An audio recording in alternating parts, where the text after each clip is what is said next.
is a presentation of Fox Sports. We are Fox Sports. We are Southeast.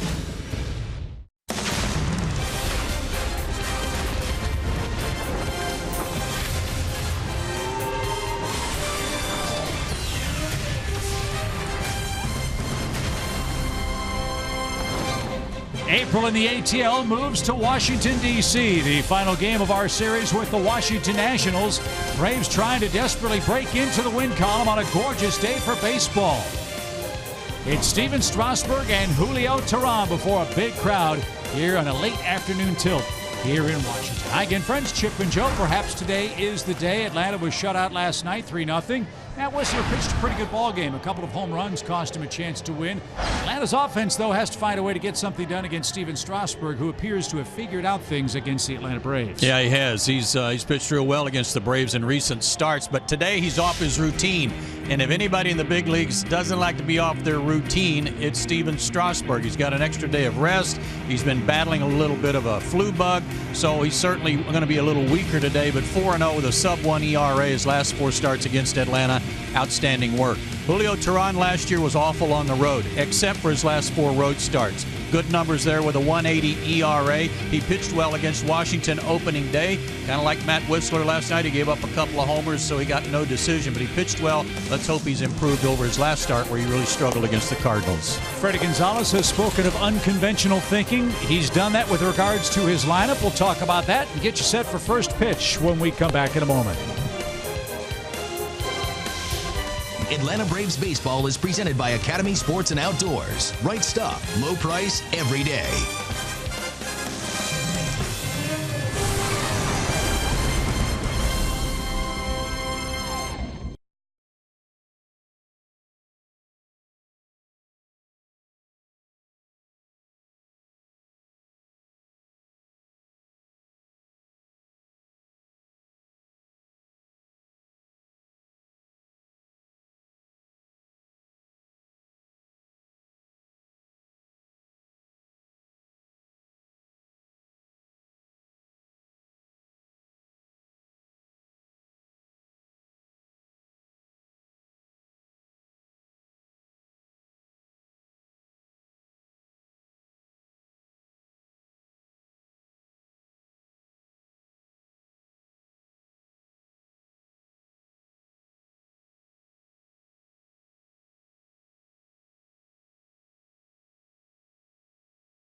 Is sponsored by Delta Airlines, your local Ford dealer, and Xfinity. X1 from Xfinity will change the way you experience sports. Not a cloud in the sky here in Washington. Gentle breeze is blowing for the moment. Conditions pretty fair for the hitters, but as the day lengthens, those shadows will get long too. So early offense against Steven Strasburg will be important for Atlanta, and offense has been a problem of late. The Braves, as we told you, were shut out 3-0 last night. With that in mind, Freddie Gonzalez has changed his batting order. He's got Jace Peterson making his first start in left field. Kelly Johnson's playing first base. No Freddie Freeman. And interesting, Joe, Freddie Freeman has absolutely worn out Steven Strasburg in his major league career. I guess it's an indication of how poorly things are going for the Braves first baseman right now. I think that falls into the category of what have you done for me lately. And Freddie is really scuffling right now.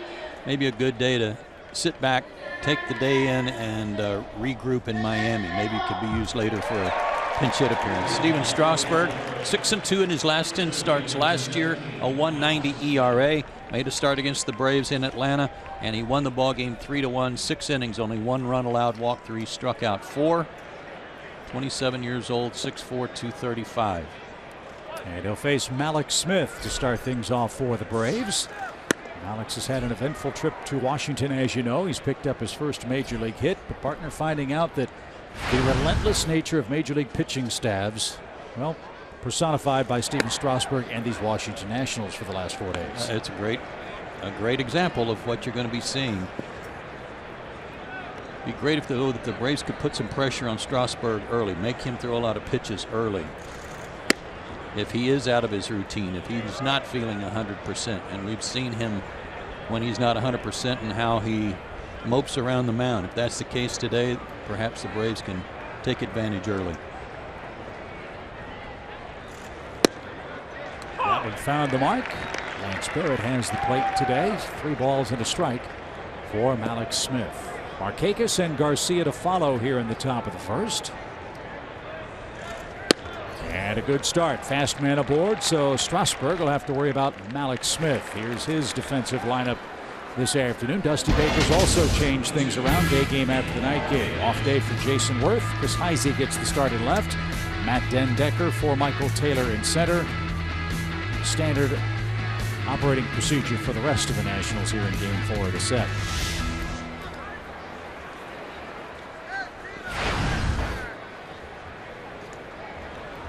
Mallex Smith really gotten ahead of Max Scherzer the other day. Let's see if he can do it to Strasburg here in the first. Markakis, the hitter, 276 average. Big lead. And Strasburg missed again. Ball 1.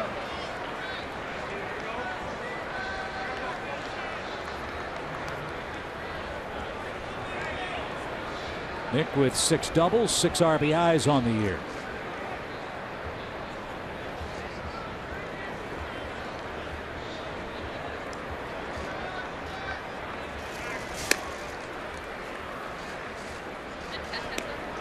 Every pickoff move, Terry Pendleton, I'm sure, with a word of advice for Mallex Smith. He's never seen Steven Strasburg's pickoff move. And all he had to do is say left heel or left knee or left shoulder. And he could just give him a little buzzword like that that'll help him. Big lead, he's going. Swing and a miss. The throw to second is right on the money. And Mallex Smith is gunned down for the second time. You made the point early in the series about Yadier Molina, and Ramos may not take a back seat to him as the Nationals receiver. A perfect throw. I think he's emerged defensively as the heir apparent, as the guy, and I think he's ready to take over that mantra now. Tag on the shoulder, but it looked like Mallex slid right into it. Don't know if his hand got in there or not. This guy's become a beast behind the plate defensively. He's thrown out 28% of would-be base stealers the last couple of years, and this one's popped up left side by Markakis. Bright sunshine for Rendon in foul ground near the shadows of the light standards. Makes the play, and just like that, they're 2 out. Another thing about some early runs and some early pressure is that this shadow from the left field or the third base grandstand is going to creep out. Matt Diaz talked about it in the pregame show, and with Tehran and Strasburg pitching today as a hitter, you don't want to have to deal with that and those pitchers. Well, we know Garcia can hit a fastball. He hit a couple of them from Strasburg back in Atlanta. And he's 4 for 6 against Steven in his brief major league career. And he's got 4 hits in this series in Washington.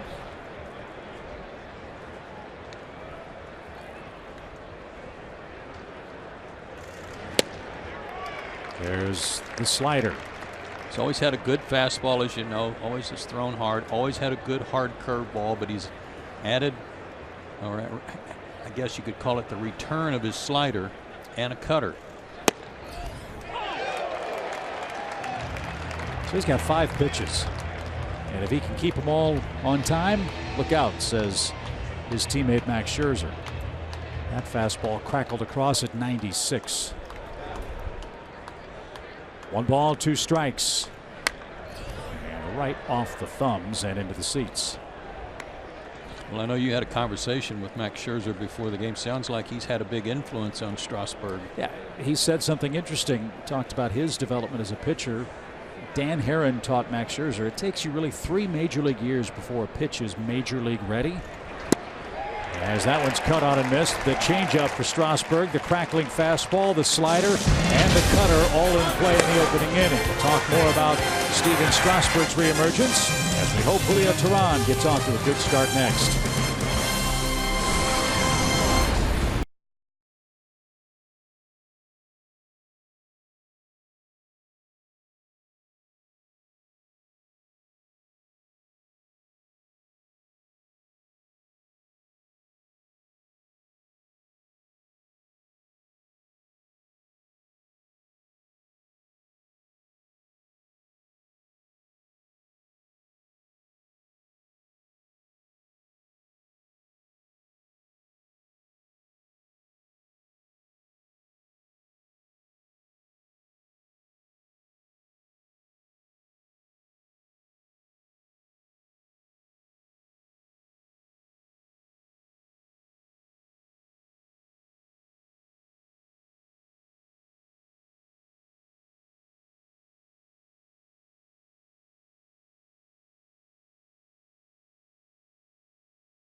To go for the Braves. He's looking for a redeemer today. He did not pitch well in his last start for the Braves. Hopefully he's got A stuff in the finale of the series.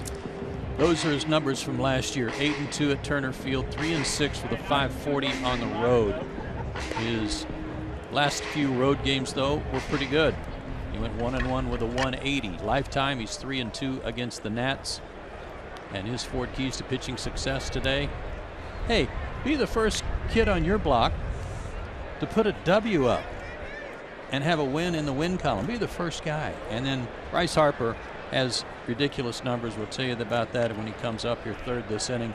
Harper has worn him out. Got to avoid that today. Won't see Michael Taylor leading off. Instead, it's Chris Heisey, the former Cincinnati Red, who's managed by Dusty Baker. And Julio's first of the day finds the mark, a strike. Dusty gave Rendon and Zimmerman a night off last night. He's giving Worth and Taylor a day off today.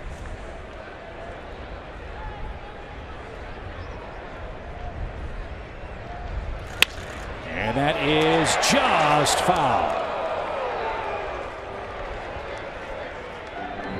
Heisey just missed an extra base hit. And now it's 0-2. Right down the line, fair. Foul, says foul ball Bob Davidson.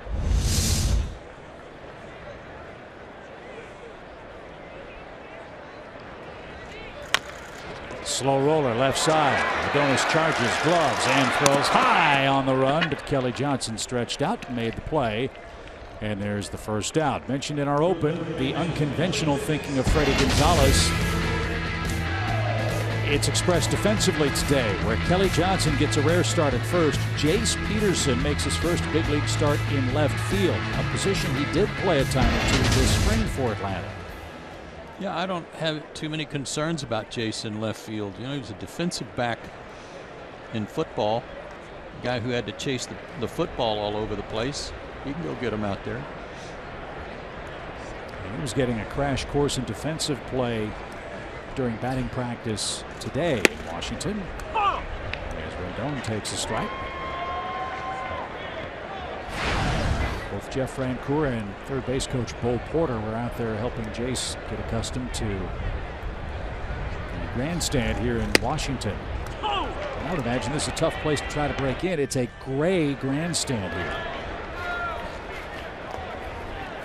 Bo's talking about his footwork, picking the ball up and throwing, and that's always a good tip. So many outfielders step behind themselves and kill all their momentum when they're charging the ball. Now we're told that Kelly has tried out a couple of different gloves in the outfield. Excuse me, Jace has tried out a couple of different gloves in the outfield. He's using Kelly Johnson's outfield glove today. That was the only one available, we were told, and he's got one on order. Well, there's only about 27 glove manufacturers. I'm sure somebody could help him out.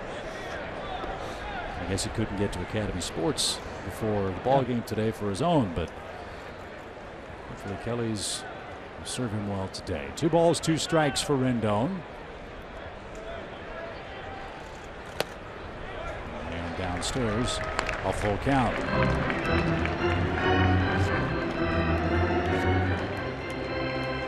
Bryce Harper waits on deck. He's done a good job on Rendon and Harper in the 5 previous games. Peterson's first chance to the warning track, and he makes the catch a couple of steps shy of the fence on cue. One thing is for certain, he is not going to shy away from the fence. As far as he knows, it's not even there, and he will do whatever it takes to catch a ball near the wall. Good turn, good crossover, good start. So 2 outs, base is empty for Harper. You're right. Rendon and Bryce Harper have combined to go 5 for 35 at the plate against Braves pitching. Bryce Harper hit a home run against the Braves on opening day, and those are the numbers that Joe was talking about in this matchup. Had 3 doubles in there too. Infield shift for Harper. He almost got hit. This goes back to what I touched on a little bit last night, and that is that you got to keep Harper from getting his arms extended. You got to pitch him in, and preferably up and in. And I'm not talking about up under his chin, but just up and in the strike zone. Tie his hands up. Towards second, diving play, good play, and Harper is thrown out. Gordon Beckham with a fine effort, and Julio Teheran works a perfect 1-2-3 bottom of the first. There's some good Atlanta defense.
Ordinary day in Braves history. It's a day filled with birthdays, including Hall of Famer Greg Maddux, who hits the big 5-0 today. Got a real pretty birthday sweater. There's a nice gift to commemorate a milestone. Happy birthday, Greg. You notice Matty Diaz doesn't give Greg Maddux any grief over that sweater, but he's all over your Argyle. What's up with that? Matt just had never seen Argyle before. 10,000 years of Argyle. Way upstairs for Kelly Johnson. Strasburg not sharp to start the game. He walked Malik Smith to get things going, and he's in danger of walking Kelly Johnson to start the second.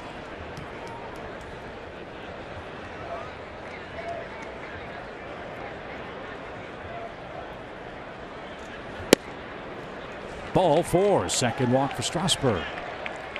Kelly doesn't have a ton of hits to show for it, but he's hit the ball hard 3 or 4 times right at people. And that's his 3rd walk already in 15 plate appearances. Well, he hit Felipe Rivera the other night, didn't he? Boy. Rope off the base of the wall, brought home an Atlanta run. Here's A.J. Przinsky. The KJ-A.J. combo working to start the second for Atlanta. No score. And that one right there for a called strike.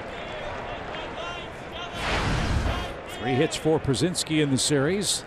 7 hits away from 2,000 for his big league career.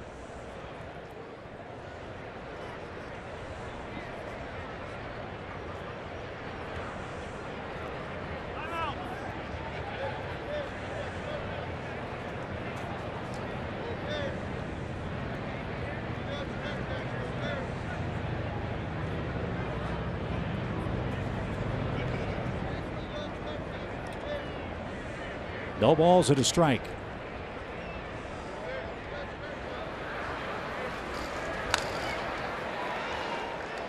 AJ behind, 0-2. One of the reasons that Strasburg has really been able to turn things around, not just the slider coming back and that cut fastball. He's really cut down on his walks. That's not indicative today. He's already walked 2 men, but last 4 against Atlanta, only 5 walks in 24 innings. If he's this wild, take advantage when you can.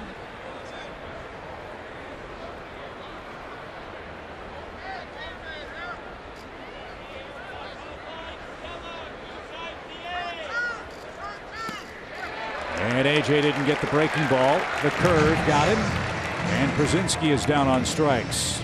Now he's got everything working. You've got to be sitting on his fastball behind in the count, and he snaps that curve off. It's awfully hard to stay back and not wave at it, especially in that location.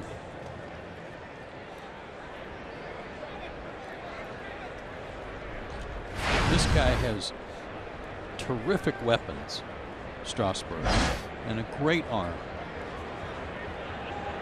He's got the physical tools to do it at 6'4" and 235.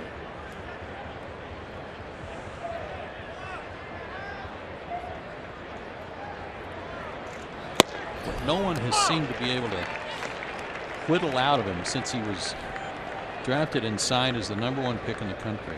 And maybe Mike Maddux and Dusty Baker are the guys, is to get that mental toughness in there. You know, to carve that out, make him realize how good he is and how good he can be, and not let little things bother him. No balls at a strike. And that's right there. I find it interesting that there's been no talk at all in Washington camp either this spring, last summer, early days of this year about an extension for Steven Strasburg. He is a free agent at the end of the year. That's not to say the relationship is not amicable. I'm sure it is. But this is a huge year for that man. He is probably the best option among starting pitchers going out on the free agent market at the end of this 2016 season. It sounds funny to say that a man with his track record already in the big leagues has a lot to prove, but I think to your point, he does this year have a lot to prove. That aspect of it. Yeah. No balls, 2 strikes. That missed at 1-2. Double-digit winner 3 times in his big league career. Most wins he's had in a season is 15. That was in 2012. That almost seems like that ought to be a minimum, Right? with his stuff. He's thrown 200 innings once in his major league career. And a swing and miss. Gordon Beckham is retired. 96 miles an hour on that fastball. Strasburg has 3. And he has moved past Jordan Zimmerman on the all-time Nationals and Expos strikeout list. Strasburg first among all Nationals-only pitchers now. El Presidente Dennis Martinez spent a little time with the Braves. So did Javi Vasquez. And old pal Steve Rogers at the top by quite a margin. What a good pitcher he was for the Expos.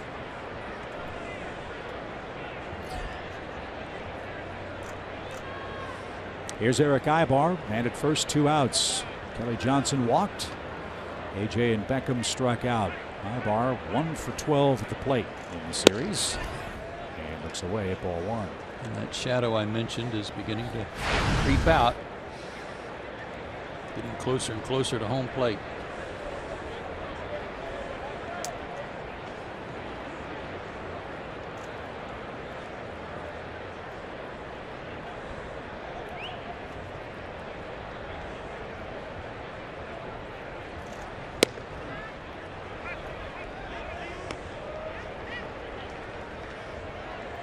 .26 pitches for Strasburg, 13 strikes.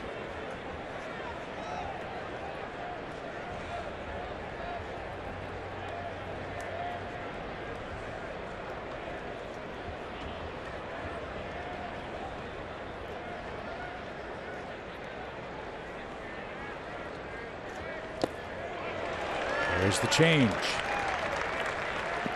And folks, that's an 89-mile-an-hour changeup.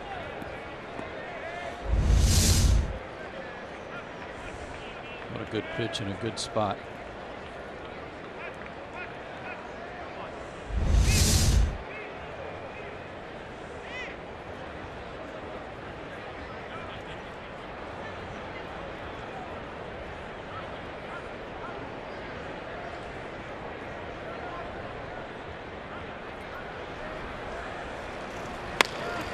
Little dribbler to the right side.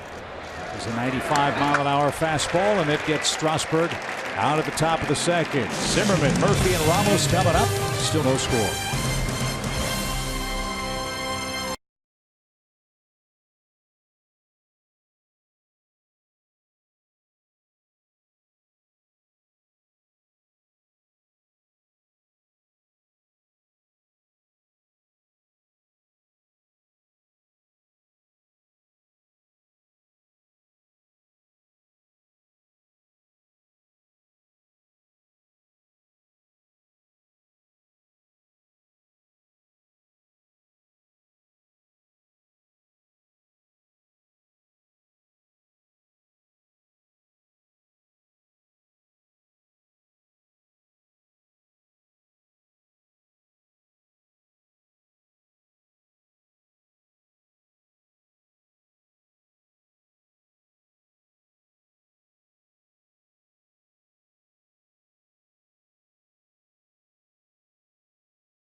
Fans, bring your four-legged friend to Turner Field Sunday, April 24th when the Mets are in town. You'll also go home with a Braves branded leash.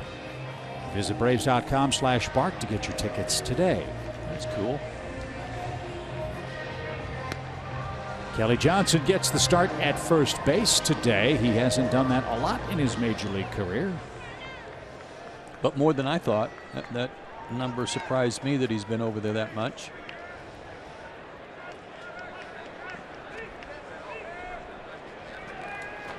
His work at second base after he signed as a shortstop. Glenn Hubbard really did a great job working with Kelly, helping him adjust to that position. Here's Zimmerman to start the second for Washington. And he takes a strike. Remember when Kelly came up, he had an awful start at the plate. 0 for 20 or 1 for 30, something crazy like that. But Bobby Cox kept running him out there. He said he can hit, and he did. He's had a terrific career. Great to have him back. 1 ball, 1 strike for the Nationals first baseman, who's 5 for 16 against the Braves this year.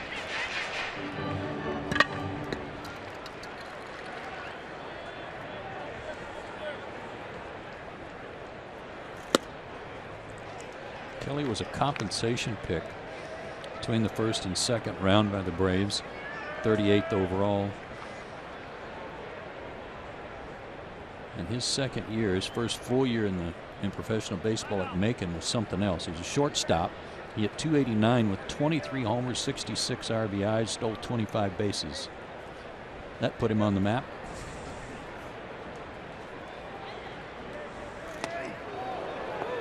All the way to the backstop and off AJ's glove. 3 balls and a strike.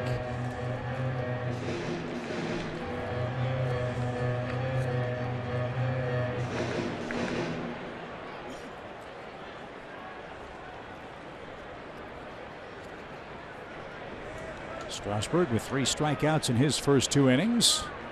Has the middle of his batting order up in support. And a shot toward right. Markakis in the sunshine, drifts back, makes the play, and it's 4 up, 4 down for Julio Teheran. That's sent right in Nick's eyes. Anytime Julio takes the mound, you have to take a look at his work against left-handed hitters. See the sun gleaming in his glasses there, but you're right, Chip. Left-handers last year, he didn't had a 300 clip. We know what Daniel Murphy has done to Braves pitching already this year. He's 7 out of 16 with 2 homers against the Braves staff.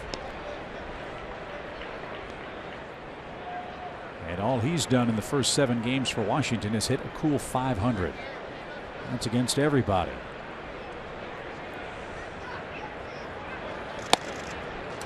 Inside corner. Murphy thought that was too far inside.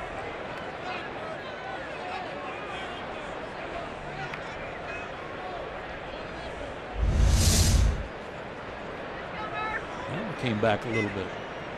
Greg Maddux would have been proud of that. I'm sure at age 50, Greg would have been able to see that through his trifocals.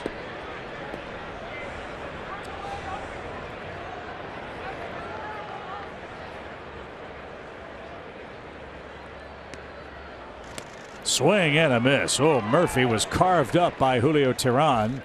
That's his first strikeout. He made a good hitter look bad in that sequence. And it was very hard for Murphy, who swings at a pitch that almost hit him, to not turn around and blame it on Lance Barrett. It's like, well, I wouldn't have swung at it if he hadn't called that other pitch a strike. But to his credit, he didn't turn around. You could see the volcano ready to erupt, couldn't you? And Barrett was watching him the whole way back. Great pitch.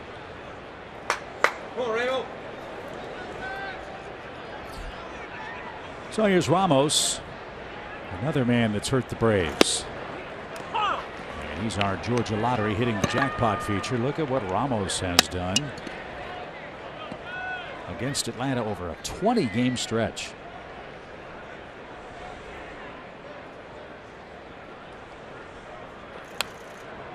I mean, this guy, as much as I've bragged on him during this series defensively, what he's done and how he's changed his approach. He's no longer just a dead pull hitter. He's using the whole field. I mean, he's a guy that you would figure to get a lot of all-star consideration this year, and not just this year, but in years to come. Gold Glove finalist last year for the Washington club. Played in 128 games. That's the most he's ever played in a big league season. As this one's popped on the infield, Kelly Johnson takes over, makes the play, and Julio Teheran looking very crisp in Washington. No score.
Yeah, Velasquez didn't walk anybody. Good grief. He was part of the Ken Giles deal. That is a great acquisition to go with Aaron Nola. That's a good 1-2 punch. And with that shutout loss, the Padres made Major League history today. We'll explain after Jace Peterson leads off against Strasburg.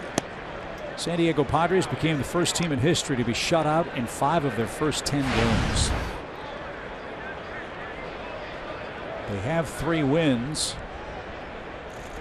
A lot of that good work was accomplished at Coors Field in Denver. And a note that came across today: in their games played outside Coors Field, the Padres team this year is hitting a combined .095. Bingo.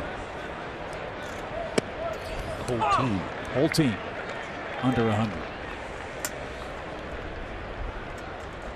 Philly with the win is a .500 club. 5-5 now. Pitch to Jace. Shaves the corner. 2 balls, 2 strikes. Strasburg's hitting some spots to the lefties. Good changeup to Brzezinski, a strikeout. Good fastball right there on the corner.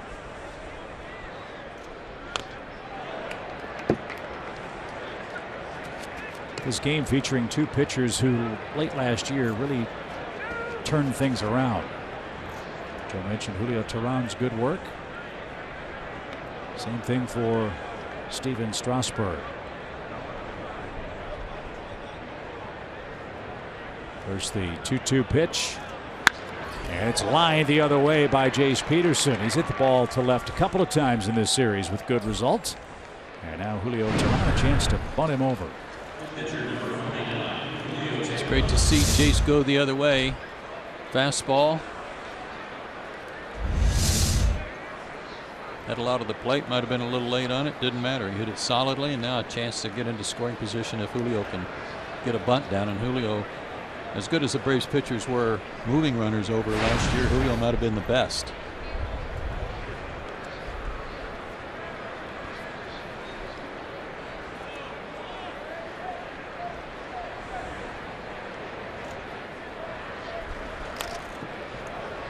Fouled that one back at 94 miles an hour. No balls and a strike. I know you want to know how many sacrifices Julio had last year. 14 of them in 30 games played.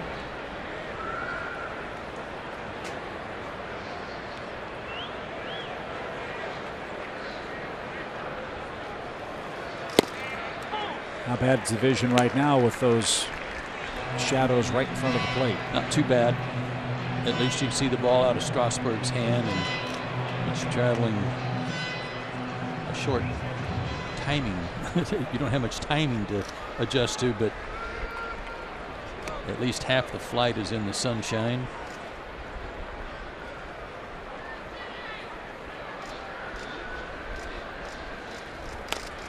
Julio got it down with 2 strikes. How about that effort? Big sacrifice for Julio Teheran on an 0-2 count. And Peterson in scoring position for the top of the order. Wow, was that good. Another good hard fastball, but he softens it, gets it right to the edge of the grass. Great job. The Braves as a team have not hit well with runners in scoring position if you want to compare it to last year. Team-wise, they're at 228.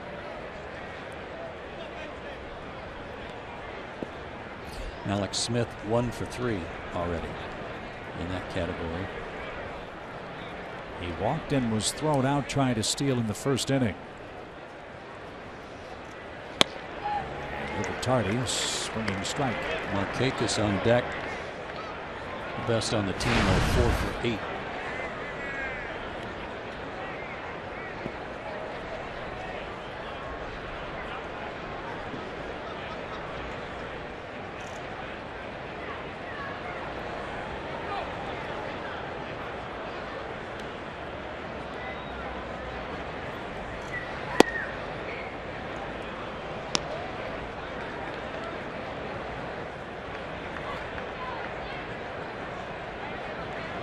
Exciting times for Malik Smith.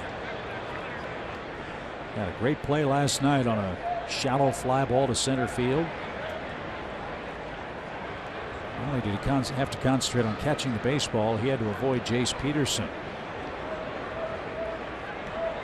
Great athletic play by Smith, who made the catch, and almost at the point of ball hitting the glove, he broke out his high hurdling move and jumped right over Jace. Never even fell to the ground.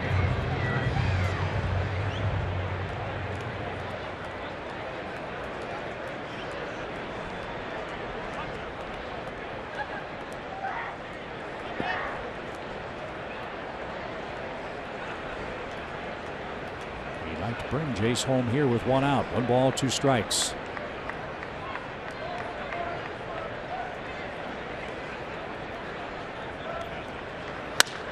Ground ball right side, broke his bat. Zimmerman to the bag. Runner at third, 2 out. It was a nice play by Zimmerman. Looked like the ball came up on him a little bit as he was charging it. But he's a converted third baseman. Has good hands. His constant arm problems necessitated his move over to first base.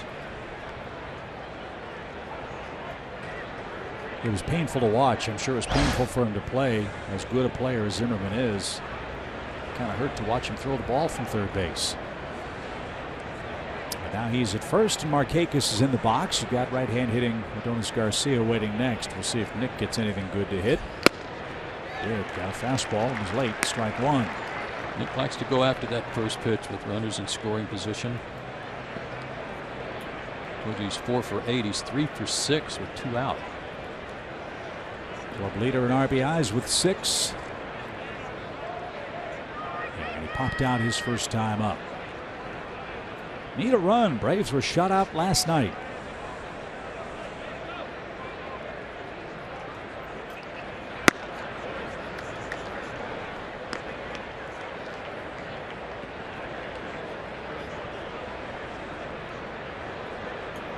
One run in their last 27 innings.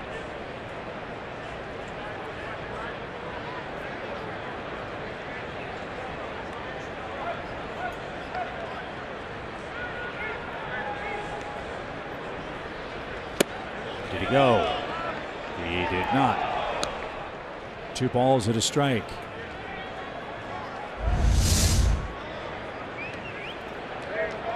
Got it stopped.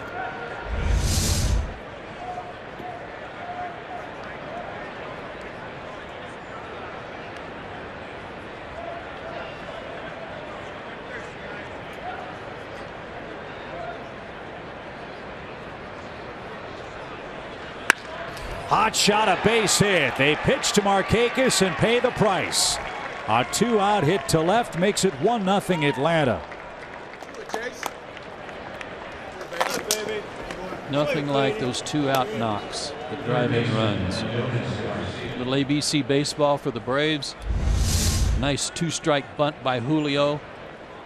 Set up a ground ball to get Jace over to third, and then a nice piece of clutch hitting. 7 RBIs for Nick. And Adonis Garcia bats with Nick at first. 1-0 Braves lead it. Ground ball left side. Rendon's got it. He'll go the short way. And that retires the side. They pitch to Markakis. Nick made him pay. An RBI hit gives Julio an early lead.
Nothing Braves. I got to tell you this, Freddie Gonzalez, a winner down in Florida, comes up here. He's got a .518 winning percentage with the Atlanta Braves, so he doesn't like losing. He's used to winning, but the Braves starting out 0-8.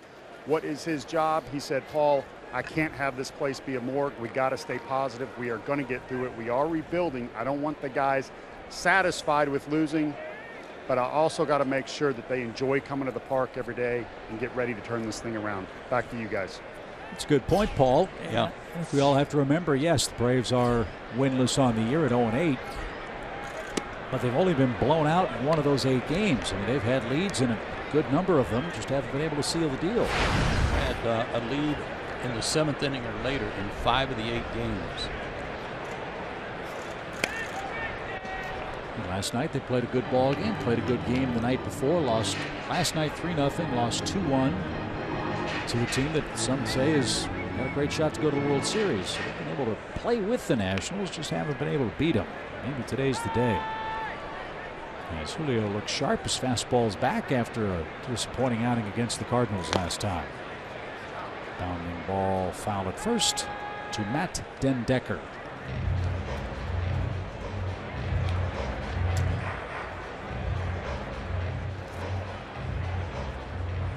He had the big blow, another pinch hit blow that hurt the Braves in game 2. A 2-run double after he had just been called up.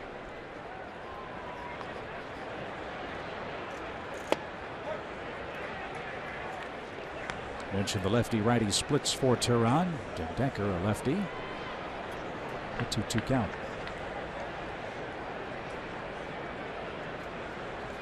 Espinosa's next. Served out of play. Still 2 balls, 2 strikes. And I think that's consistent even with a guy with less experience like Whistler as a right-handed pitcher, not being able to use that changeup effectively enough to keep the left-handers off of his fastball, and particularly his slider. His slider's just about his best pitch, but you can't throw it every time as an off-speed pitch, let's say down and into lefties. They will just drop the barrel on it.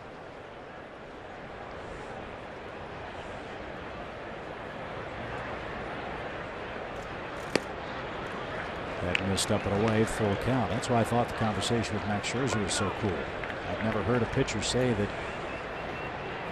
well, I'm toying with a changeup, and it takes 3 seasons of work before that pitch is really polished and perfected and ready to be an effective one, at least in the case of Max Scherzer.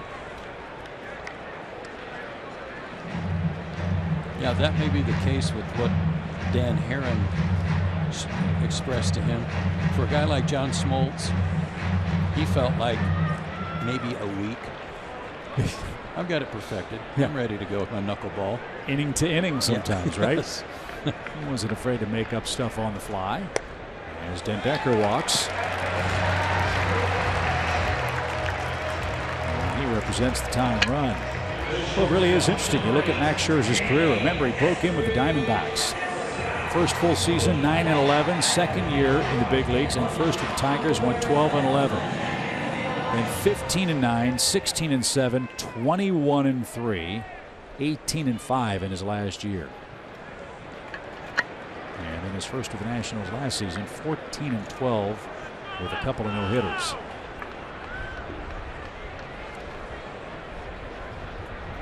Espinosa's the batter. Hitting .150 to start the year. In that rotten start against the Cardinals, Julio walked 4 guys in 4 innings, but 3 of them were in the first inning.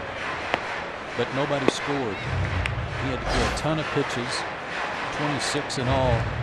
But we knew then that he was having trouble with the grip. He was all over the place. That has not been the point today. Seems to have a good release point and some confidence in his pitches. And velocity, too. We were both worried, I think, when he was topping out 90, 91. 88, 89 even. Yeah. He's touched 93 or 4 a couple of times early today. And as always, a terrific pickoff move, and Den Decker knows all about that.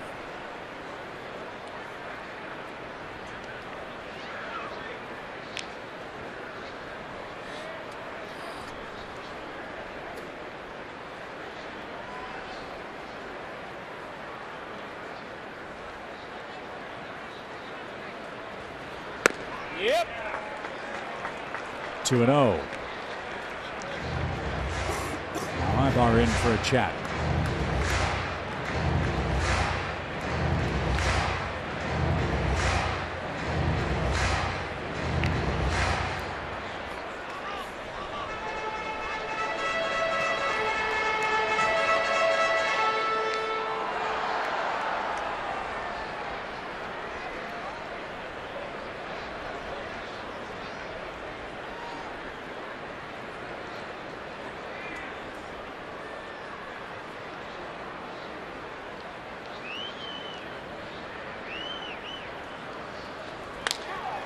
Popped up. That's headed toward left. Jace Peterson is there and makes the grab. Strasburg hits with a man at first and 1 out. It's hard to know what Ibar might have been expressing to Julio on that visit to the mound. But one possibility would be to say, hey, you know what? It's a little hard to see up there right now. That shadow's moving out. It's a little hard for the hitters to see, so don't be afraid to challenge these guys a little more. Julio got a bunt down that led to the first Atlanta run. Let's see what Strasburg tries to do. He too is bunting. And that was taken low. 1 ball, no strikes.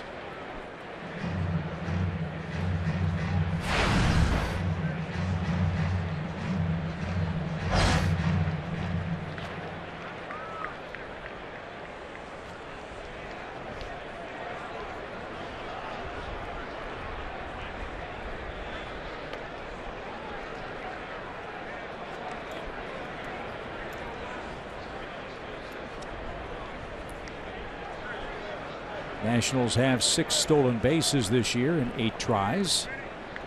Harper's leading the league with 3. Times they have it changed, huh? 1 ball, no strikes.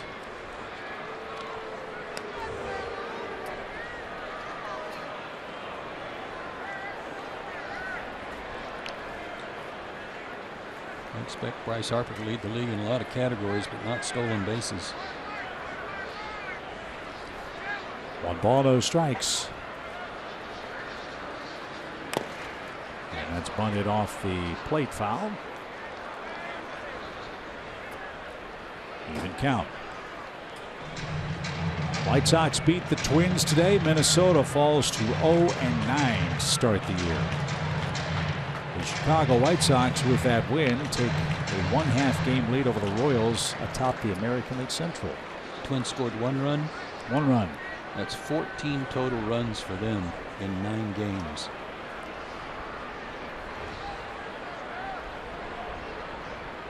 One ball, 1 strike.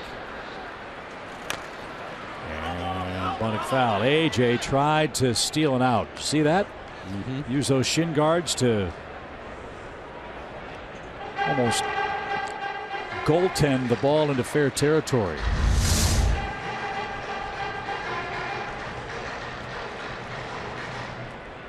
Well, it's that time of year. Yeah.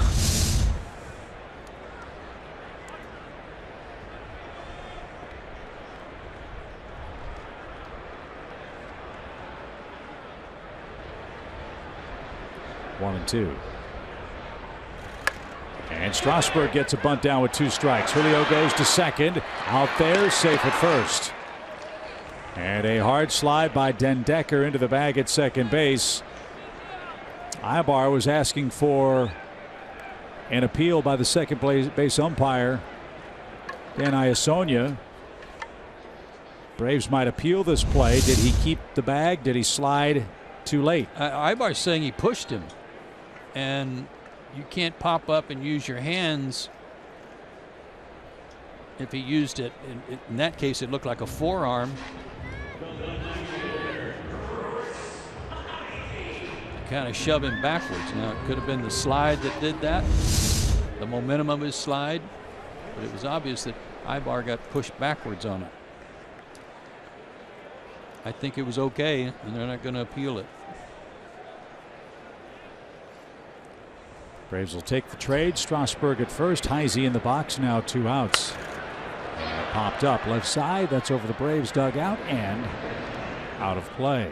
Contact on that play looked a lot worse than what Jose Bautista did in the first couple of games of the season against the Tampa Bay Rays. Well, Bautista, though, stuck his hand out and basically tripped the guy. You can't use your hands to grab the guy or somehow cause him to lose his balance. You can't do that. You can with your leg. You can stick it out there and trip the guy, kick him, whatever you want to do, but not with your hand. I hate the rule. Sorry. I do too. Not a big fan. Well, no balls and a strike. Go back and look at the World Series in the late 70s. Hal McRae, we were talking about him. How would that play in today's game? Takeout slides at second base. There's not many of us left that would have appreciated it.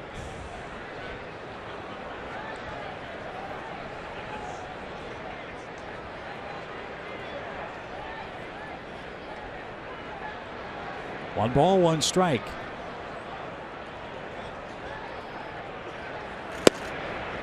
Perfect pitch. Heisey took it. It's 1-2. Nationals wrapping up their homestand today. They have a 2-city trip coming up. They go to Philadelphia and Miami. Braves go down to face the Marlins starting tomorrow. Then we're home for the Dodgers, the Mets, and the Red Sox. A lot of great events coming up on that homestand beginning April 19th. Hope you'll make your plans to join us. Already told you about Bark in the Park coming up. We've got the Skip and Pete Bobblehead Doll Day. There's to celebrate Jackie Robinson's marvelous impact on the 20th on Wednesday. As a shot to left by Heisey keeps the inning alive. Strasburg stops at second. And now Rendon will bat with 2 aboard. Some good defense kept the Nationals from tying this game up by cutting that lead runner down at second base. It prevented this from being an RBI. What a swing by Heisey to fight that ball off his chest.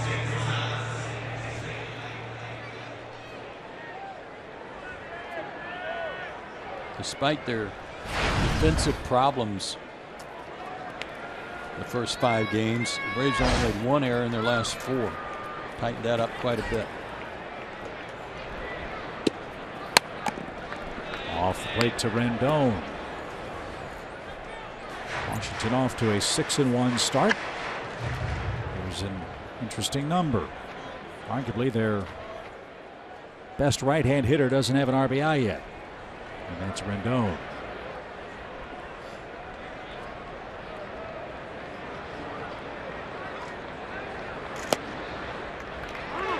Harper is waiting on deck.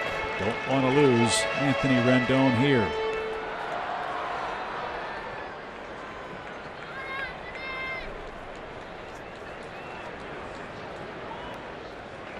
Here's a glimpse of what the hitters are dealing with the bright sunshine behind the mound and the batter's eye and shadows in between the pitcher and the plate. Up the middle, a base hit. Here comes Strasburg to third. They're going to stop it. So Rendon singles with 2 outs, and Bryce Harper hits with 3 aboard in the home 3rd inning. 2 schools of thought here. One is, why in the world did they not send Strasburg to try to tie the game up here? Well, one is he's one of their most important pitchers. 2, he's not that fast. And 3, the guy coming to the plate's not too bad at getting runners in. I guess that's 3 schools of thought. Oklahoma grad with I've me never tonight. had 3 before. Oklahoma grad with me tonight in Washington. As Roger McDowell out. Again, the head-to-head history between Tehran and Harper is a big part of his story. 4 career homers in 26 career at-bats. This is the first time he's batted with 3 aboard for the Nationals. He's leading the league in hitting with runners in scoring position. He's batting 1,000. 1 for 1. That's it. Now the crowd makes some noise as Strasburg leads at 3rd. Heisey at 2nd, Rendon at 1st, and ball 1 for Bryce Harper. Don't think he's just up there trying to swing for the fences. We've noticed the first 6 games of the Nationals how patient he has been at the plate.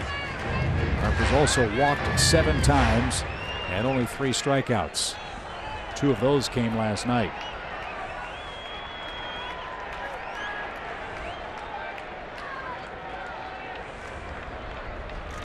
Swing, drive, deep right field. Bryce Harper just hit a mammoth grand slam. Got a touch first, Bryce.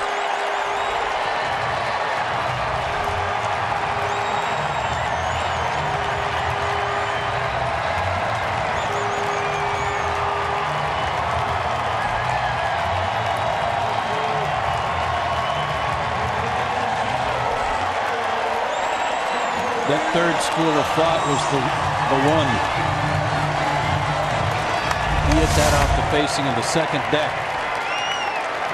It was in, but it was down. Everybody here knew it.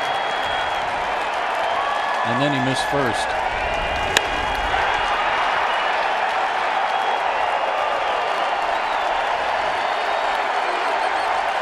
Crowd wants a curtain call for the reigning MVP. A grand slam, and here he comes. Washington 4, Atlanta 1. And how big was the break the Braves were hoping to get at second base? And Heisey just reached out and grabbed a little more. It would have been an inning-ending double play. No such luck.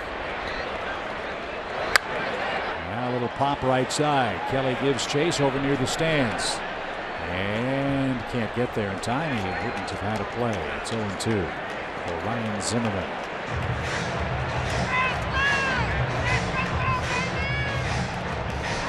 6 games, the Braves have kept Bryce Harper relatively quiet. He hit a home run his first at bat opening day. Since then, not a whole lot's happened. They've really pitched him great right up to a few minutes ago. 28th pitch of the inning for Tehran. It started with a walk to Dendecker. Espinosa flied out. Strasburg got a 2-strike bunt down. But Dendecker was forced at second. Heisey singled, Rendon singled, and then Harper went into launch mode. Line towards short, and that will retire the side. Bryce Harper has hit his 5th career home run against Julio Tehran. His 100th home run in his young major league career, as big as they come. A grand slam to put Washington in front.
Well, Bryce Harper, the reigning MVP in the National League, hit his first career grand slam, his 100th career home run, and 22 years old.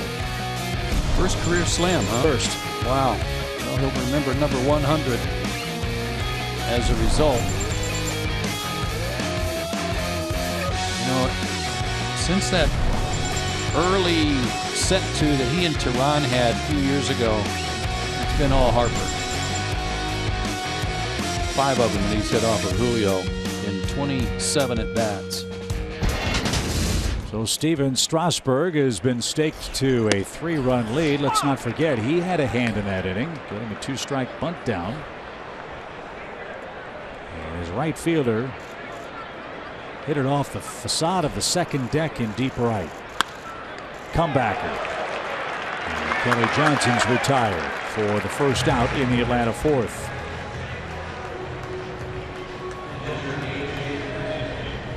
Here's A.J. Pierzynski. A wicked curveball got him to strike out back in the second.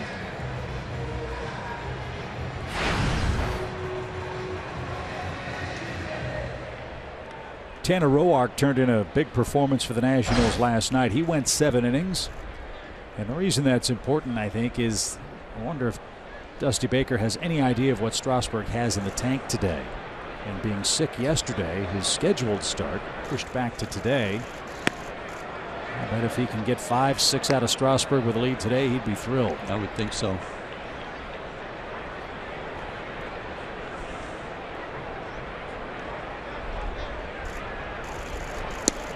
His job just got a little bit easier where he can pound the strike zone a little more and fire a few more strikes, and hopefully for him have a shorter inning than he had last inning. They had A.J. played perfectly, ball booted, but the strong arm of Espinosa enough to get A.J. Pierzynski. And there's the second out. Washington's had a very good start defensively, just 2 errors and almost won there. He booted one earlier in this series and almost a costly mistake there on the ball hit right to him.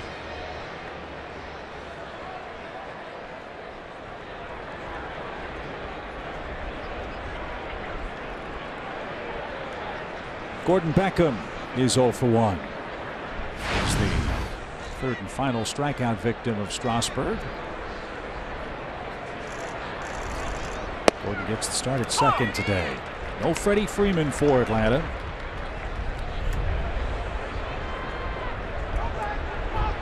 Freddie in an extended slump to begin the season. Hopefully he'll be ready to go tomorrow night in Miami.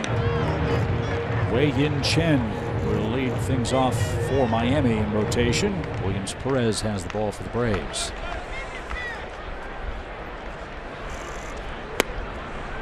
And that's low to Beckham. 1-2. Chen's a tough left-hander. He got hit with a batted ball in his first start. They were really worried about that. Hit him in his pitching arm. Popped up. That's headed for foul ground. Harper gives chase and can't get there. Garrett Cole of the Pirates got hit in the head with a line drive today. He was able to stay in the game. Kind of a glancing blow, but it went all the way out to center field after he was struck off the bat of former National Jordan Zimmerman, his opposing pitcher.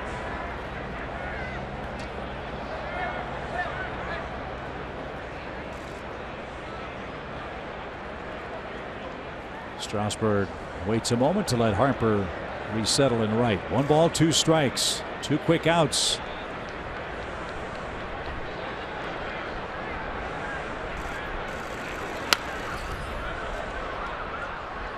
And foul back.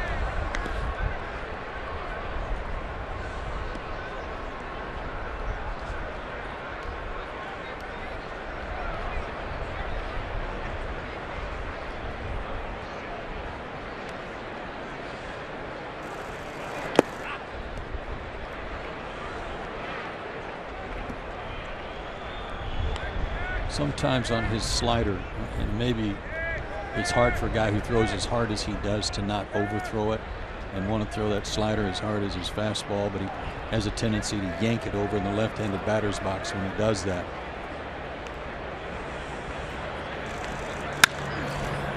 Toward Harper in right. He retreats and he's got it. And Strasburg has a shutdown inning. Murphy, Ramos, and Den Becker are coming up.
Fox Sports Southeast tomorrow as the Braves head to the Sunshine State to get our first look at Don Mattingly and his Miami Marlins. Our coverage starts at 6:30 Eastern on Fox Sports Southeast and streaming live on Fox Sports Go. It's April in the ATL, presented by Cook's Pest Control. And here's a look at the new look Miami Ball Club. Martin Prado off to a great start. He's among the league leaders in hitting. Christian Yelich as well. Giancarlo Stanton's hit a couple of homers. Braves will not see Jose Fernandez. That's a break. But he's rounding back into form. I think he finally lost a game at home. Yes, he did. He was 17-0 before he was beaten early this season. As you see, Chen, Kohler, and Cosart in that 3-game series before heading back home Tuesday night against the Dodgers. Well, let's see if Julio can right the ship here in the 4th. Murphy, Ramos, and Den Decker, the trio up for Washington.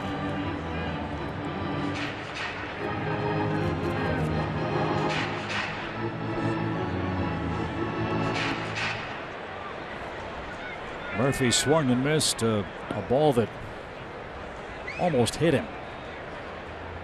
Also took a disputed second strike call in that at bat. And in case you're wondering, if it had hit him, he'd still been out.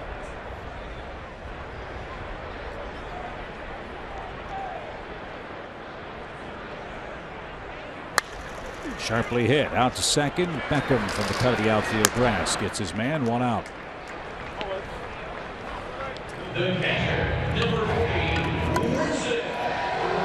Here's Ramos. He popped up his first time.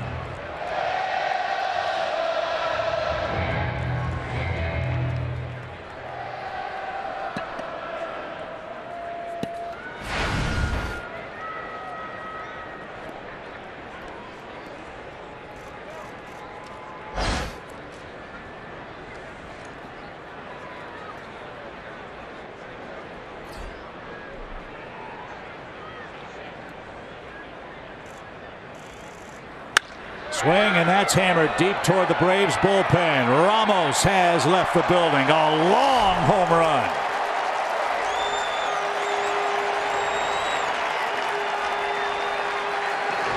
Man, they're hitting some tape measure shots against the Braves in this series.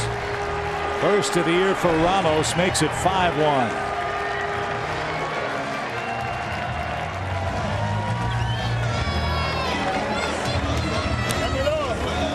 He's now 10 for 18 against the Braves at the plate. Jason Worth's home run last night to center field was measured at about 427. Harper's hit one off the facing of the second deck already in right field today, and that one went over the bullpen in deep left center.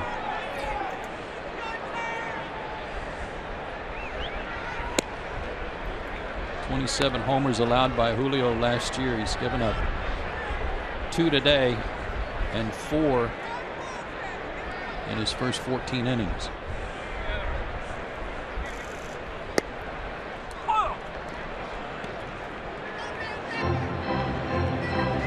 One ball, 1 strike for Matt Den Decker. Walked. Was forced out at second base.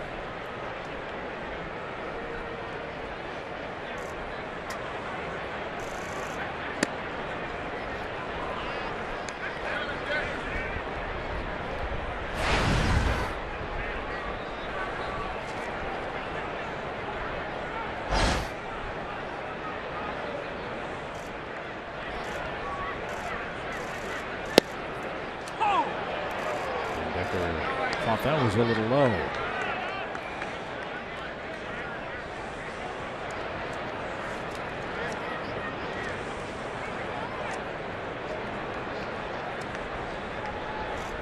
Den Decker came over from the Mets for Jerry Blevins right at the end of spring training last year.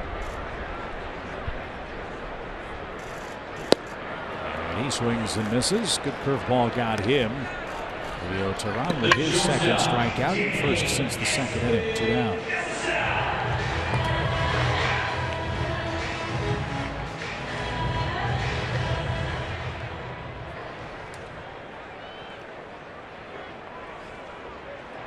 Espinosa flied out his first time. We're in the 4th. 5-1 Nationals. Bryce Harper with a 2-out grand slam in the 3rd, his first career grand slam. 100th Major League homer. The big blow. The Braves got their run in the 3rd inning, and Nick Markakis' 2-out single brought home Jace Peterson.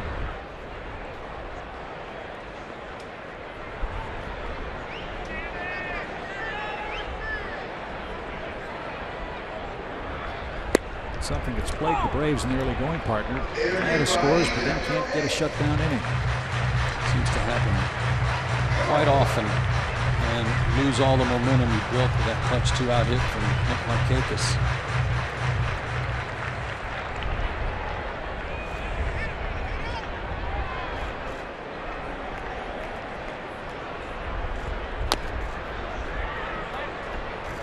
Foul, 0-2.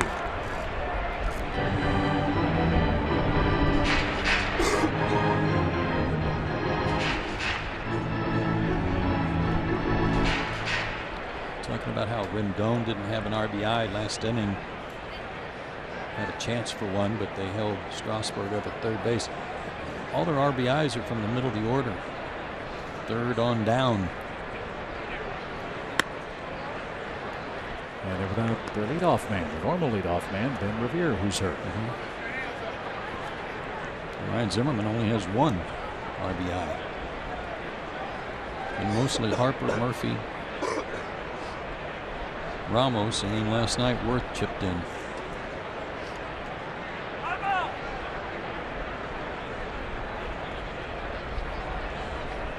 There's Jason.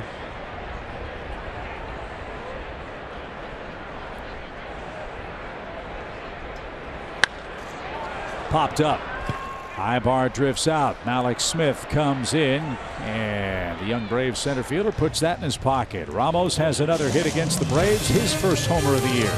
We head to the fifth.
He's indescribably good play. A big storyline for this 2016 Major League season. It's what's happening down on the farm. Let's take a look at the present and the future all at once. Thrilled to see what Mike Boltynewicz has done in his 2 starts. Outstanding work there. Ozzie Albies off to a good start. Great on-base percentage. One of the true power prospects in the minor leagues, Austin Riley. A home run and 4 doubles already at Rome. Hopefully he can keep that up. And Dansby Swanson, as you would expect, the best player in college baseball to be doing an A-ball. He's tearing that up.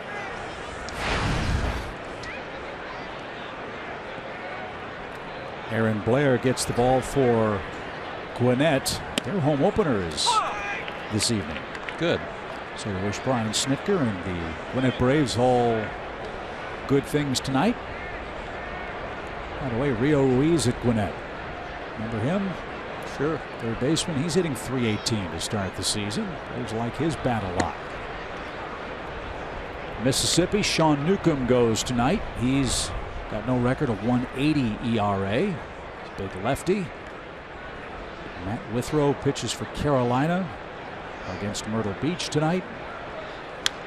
And you folks up in Rome, are going to want to head out and watch the Rome Braves this summer. That is a very exciting pitching staff. Mike Soroka has given up 1 earned run in his first 10 innings. And tonight, Max Fried, the young left-hander who had Tommy John surgery and has been likened to a young Cole Hamels. Right. I'd like to see that.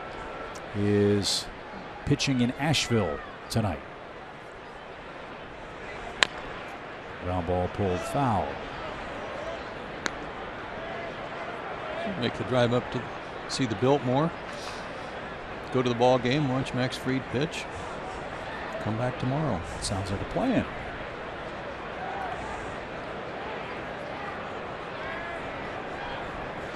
Ibar with a 2-2 count. And a ground ball towards short. Espinoza handles that long burner and gets his man by a step.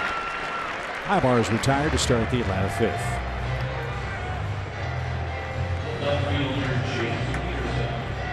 Here's left fielder Jace Peterson. Yep, you heard me right. Jace starting in left today. Freddie Gonzalez said earlier in this series that there will be some unconventional thinking, outside the box thinking, if you will, for the Atlanta club. And with Hector Olivera placed on administrative leave, I believe it's called. Yes. The Braves have some other options to run out there in left field. Jace Peterson did so in spring. Got Jeff Francoeur. Kelly can play out there. When Inciarte comes back, he could play there. Malik Smith could play there. So today, left-handed bat against Steven Strasburg. And Jace Peterson already has a hit. He just put a good swing on one, too. Had a good hack at that fastball.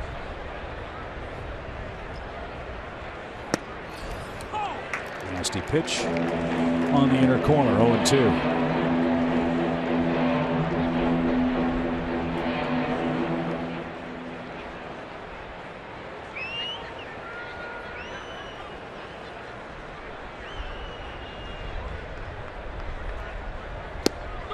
And a curveball. For a man that was under the weather, Steven Strasburg has had very good stuff. Jace left shaking his head as he heads back to the dugout. Strasburg's 4th strikeout. Good pitch. It was caught low, but where he catches it is not necessarily where it crossed the plate, especially with a breaking ball.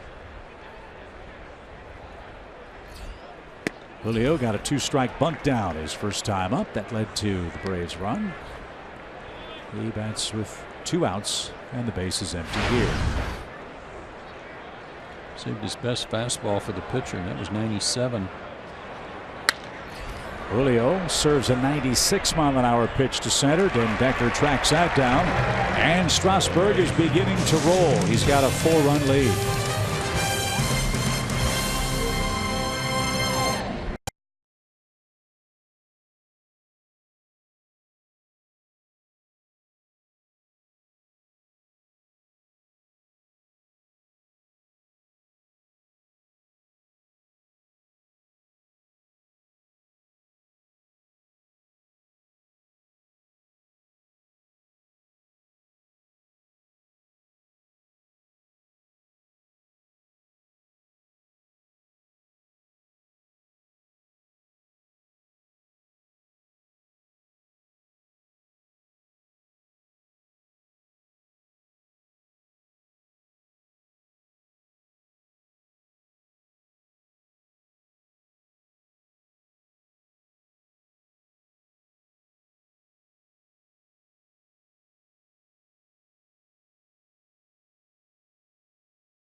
to the bottom of the 5th inning. Steven Strasburg set to lead things off for Washington.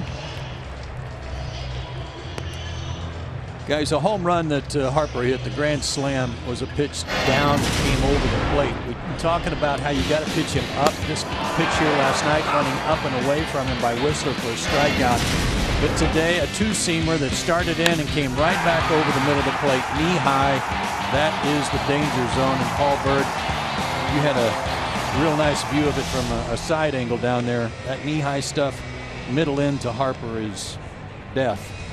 I did. I don't know why this is, but as a general rule, and you can attest this too, Joe, I don't know any left-hander that wants the ball up and in, but I know almost all left-handers love the ball down and in, that golf swing. So no one wants the ball down and away, but if you throw the ball into a left-hander and it is down or ends up creeping back over the middle down, look out. That's usually the nitro zone. And it was today.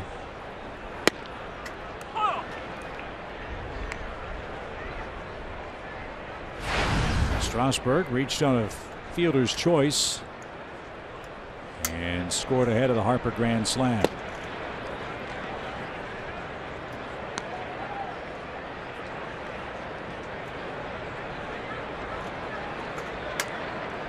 One sure way to rebuild your franchise is to have back-to-back #1 picks, and that was the good fortune of the Nationals. They have Strasburg and Harper in back-to-back drafts. And look, we're not telling Braves fans anything they don't know already. Last year was very difficult. Braves are off to a very difficult start this year. Well, the Nationals went through exactly what Atlanta's going through themselves. And look at the payoff. I would also say that those two guys, on the 2 years they came out, they were head and shoulders. They were no doubt #1 picks. Right. They were the guys that everybody had at the top of their draft list. Can't miss, power arm, a kid who graduated from high school early, went to junior college, and was going to be, I think, in the draft at age 17. I can't say that for sure, but something like that. And was a phenom at everything he did baseball-wise, Bryce Harper. So they were the obvious #1 picks, and the Nationals didn't whiff. Right. Both of them filled out just exactly what they were supposed to do. And if you're picking first, you better not whiff. I mean, let's be honest. But the point I'm trying to make is when Montreal moved to Washington, Frank Robinson was their manager, and they had a terrific first year over at RFK Stadium. They were a 500 team. They went 81 and 81. As that one is cut on and missed, Heise is retired. Julio struck out 2 in a row. 2006, Nationals won 71 games. 07, 73. Back-to-back seasons of 59 wins for the Nationals. 08 and 09. 69 wins, 80, 98. And that, of course, coincides with Strasburg and Harper. So the point is, to get where you want to go as an organization, you have to suffer through what the Braves suffered through last year and hope that it's not a 4, 5, 6 year process. Look at their draft picks during that stretch, though. Ryan Zimmerman also was a #1 pick. He wasn't the #1 pick in the country, but he was a college player who stepped into the big leagues right away to help their organization. Rendon, a college player out of Rice, high draft pick, stepped in right away. Storen. Drew Storen was a #1 pick, a first-round pick. So they did real well. Roy Clark, who's back with the Braves, he's a big part of that. After he left Atlanta and went to Washington, he was a big part of their free agent draft scouting department.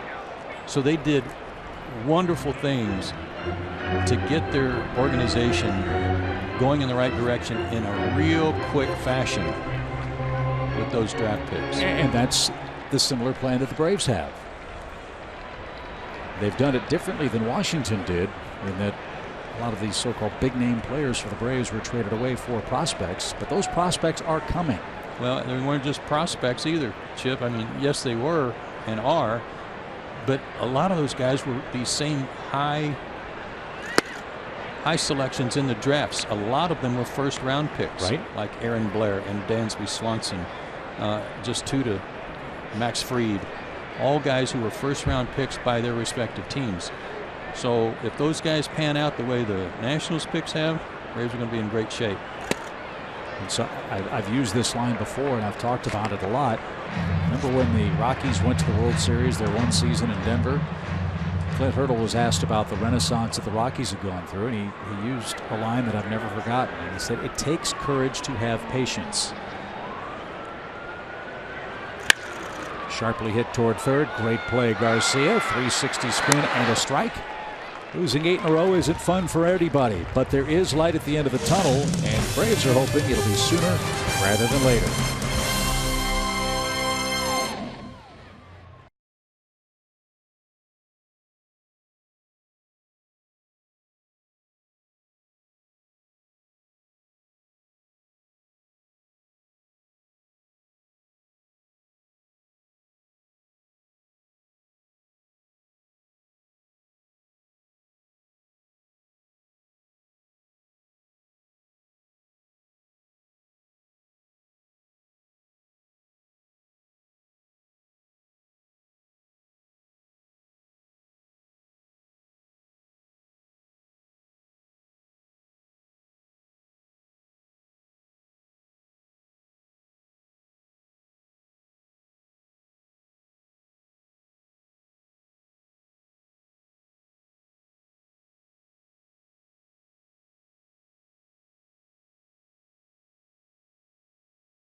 Here are your Toyota key plays from our series wrap-up with the Washington Nationals.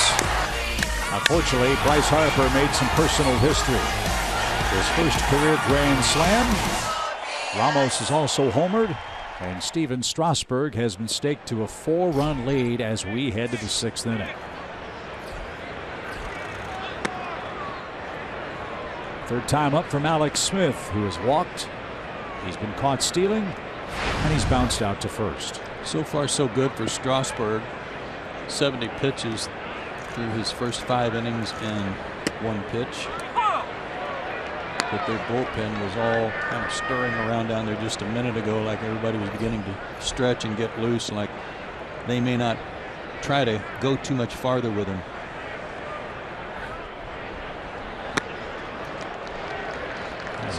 That can happen too. As a young player, you know this guy's throwing hard. So one of the things you try to do is get your bat started early, and you're trying to get your body to help it. That front shoulder flies open a little bit, and all it does is really slow you down. And all of a sudden the pitch is up and away. Strike 3 with a breaking ball. Alex Smith is struck out looking. That's 5 for the Nationals right-hander. And time for today's Academy Sports and Outdoors leaderboard. Since last year's All-Star break, only 2 pitchers, 2 darn good pitchers, have better ERAs than Steven Strasburg. And folks, as much success early in his career as the Braves had against this guy, we've all been, I think we tend to think, okay, well, Strasburg's pitching, we own him. Not anymore. No. Not anymore. He's, last 4 starts, he's 4-0 with an 0.38. He's given up 1 run today. And not just the Braves, but for the rest of the National League, I would say beware. This guy is about to perhaps do something real special this year. And that's exactly what Max Scherzer told me before the game. He said if and look, it's a qualified, long situation, season. long season, things can happen, but if he puts it together He thinks Steven Strasburg is not only going to have the best season of his career, he's going to have one of the best seasons in memory as a right-handed pitcher. He's not a two-pitch pitcher anymore. Right. Garcia hits, base is empty. He jumps on the first pitch. Espinosa ranges, it pops out of his glove, and Garcia is going to reach with 2 outs. Base hit.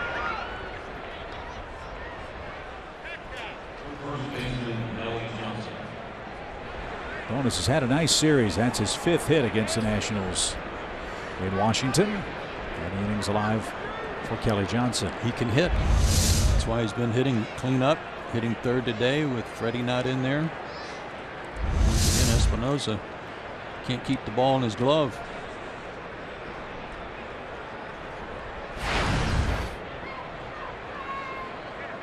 Kelly's walked and he's hit a comebacker.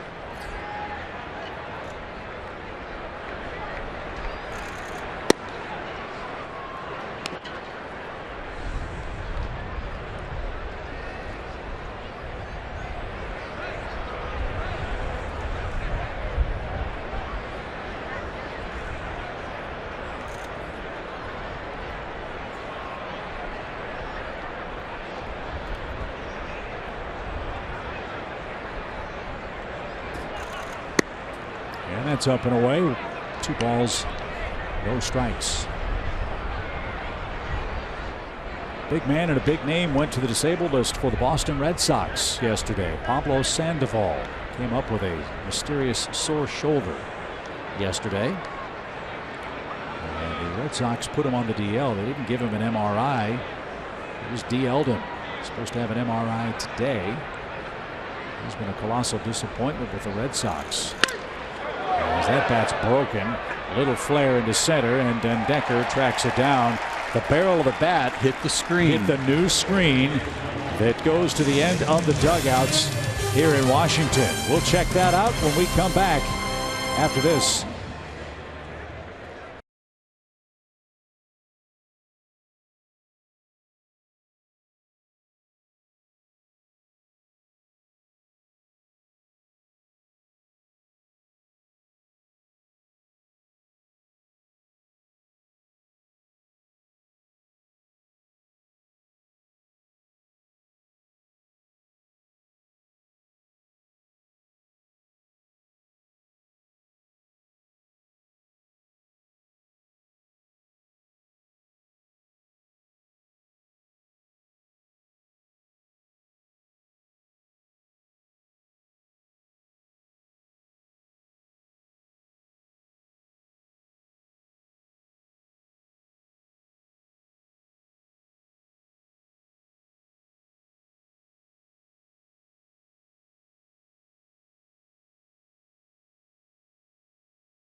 Players, arguably the greatest perhaps in the game at his tender age. Bryce Harper's had a huge day today, and the Braves have to figure out a way to get him out more consistently.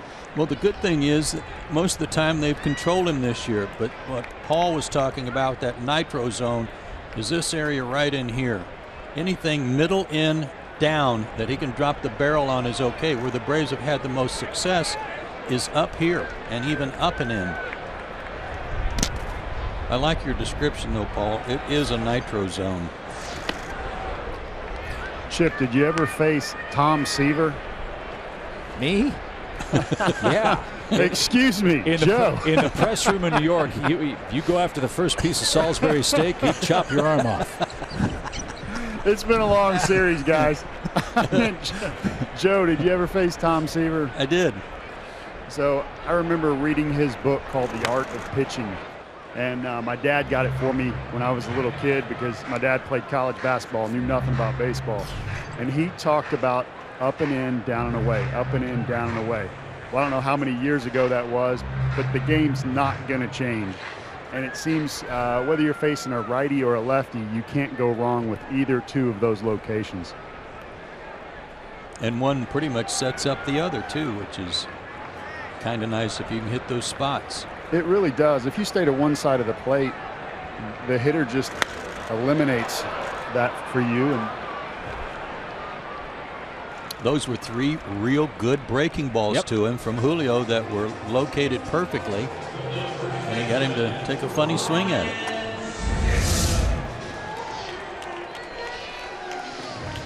Look at that back foot moving. Yeah, he was way out on his front foot and couldn't catch up, couldn't reach it. Bryce Harper's been around the block now, Joe. Are there any similarities between Bryce Harper at this stage in his career and Ken Griffey Jr. in his career with the Mariners? Well, Griffey was a better outfielder. And that's not even close. There are some ways I think Bryce Harper, because it's more recent in my memory banks, then I just kind of go, oh my gosh, I don't know that anybody's ever done this at his age. But Ken did. He did it. He had some great years early in his career. But the thing that Harper does, to me, that's different than Junior. Another chance for Malix, who gives ground in center. Is how violently he swings. Harper? Harper. Yeah. I mean, he wants to hit the ball off the facing of the second deck every swing. Every swing is an aggressive attack at the baseball. Junior was more of a smooth, almost, I don't want to use the term glide, that's more outfield, but it was a smooth, effortless swing that the ball jumped off his bat, where Harper's is much more aggressive. Daniel Murphy bats with the bases empty and 2 outs. But if memory serves, there was the same kind of buzz around the persona of Ken Griffey Jr. as a player as there is about Bryce Harper. Yeah, they're 2 different personalities too. Right. A generation apart, which contributes to a lot of that. There's no comparison defensively. With all due respect to Bryce Harper, I think he's a decent outfielder and certainly has a good arm, but he's nowhere near the outfielder that Junior was. Junior, in his day, was, I want to use the word controversial, but wearing the cap backwards kind of ruffled the feathers of the traditionalists in the game, kind of the way Bryce Harper's going about his business and talking about how the game isn't fun to watch on TV. I mean, there are some similarities with regards to the two. Junior had fun. He had a great time. Keep in mind too that Junior. Murphy broke his bat, and he's got a base hit. He might think about 2. He is thinking about 2. Markakis got to it fast, but not fast enough. Murphy with a 2-out double, a broken bat hit, and he continues to harass Braves pitching. Junior grew up in a big league clubhouse. He was not intimidated by the big leagues when he got here. Gordon Beckham looked like he was waving to the dugout thinking this was an out.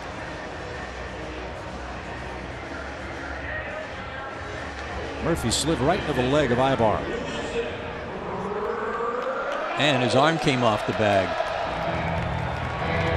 His hip eventually got to the base, but his front arm, his right arm, came off the bag if the tag was still being applied.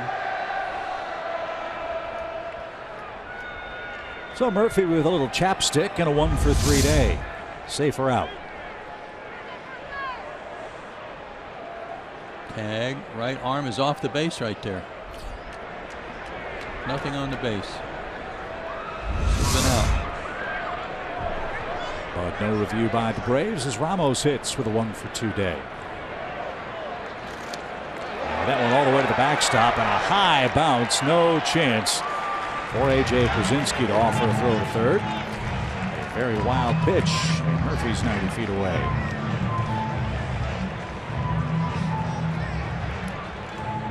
When Julio was having trouble with his command in that last start against the Cardinals, when he just couldn't grip the baseball, he had 2 wild pitches.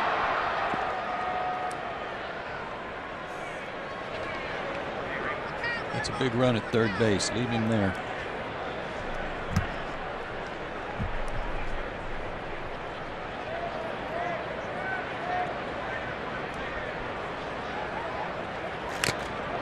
Out at the plate by Ramos. It's an even count. That was pretty good discipline there by Ramos on a slow breaking ball. And I'm not sure if it was because he was maybe looking for it or if it was because it was kind of a hanger and upstairs gave him a chance to adjust. See that foot go out there, but his hands didn't go.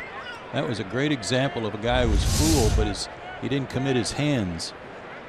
And as big and strong as he is, he still has his hands back. Look out.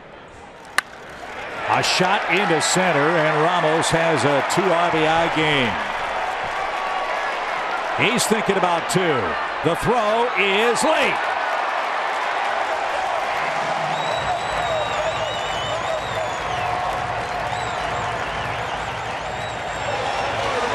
Another breaking ball. Remember, this guy went 4 for 4 against the Braves 2 nights ago. Or maybe it was 3 nights ago in game 1. We've been here a month, so I lose track of the game. Another breaking ball. Hanger. Didn't miss it. You can see Julio's reaction.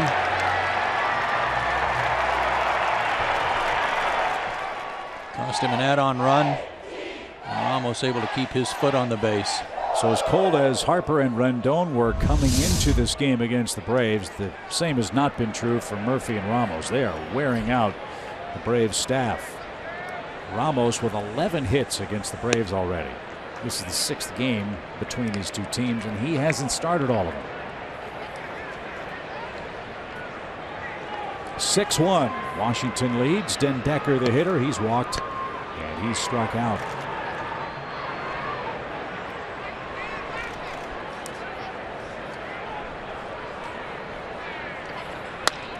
Grounded towards second. Beckham's got it. Sharply hit, but that will retire the side. A pair of doubles with 2 outs. We head to the 7th.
The 7th inning. We told you earlier it's Greg Maddox's birthday. It's also David Justice and Steve Avery's birthday, and to commemorate that, John Smoltz on the MLB Network today decided to play happy birthday.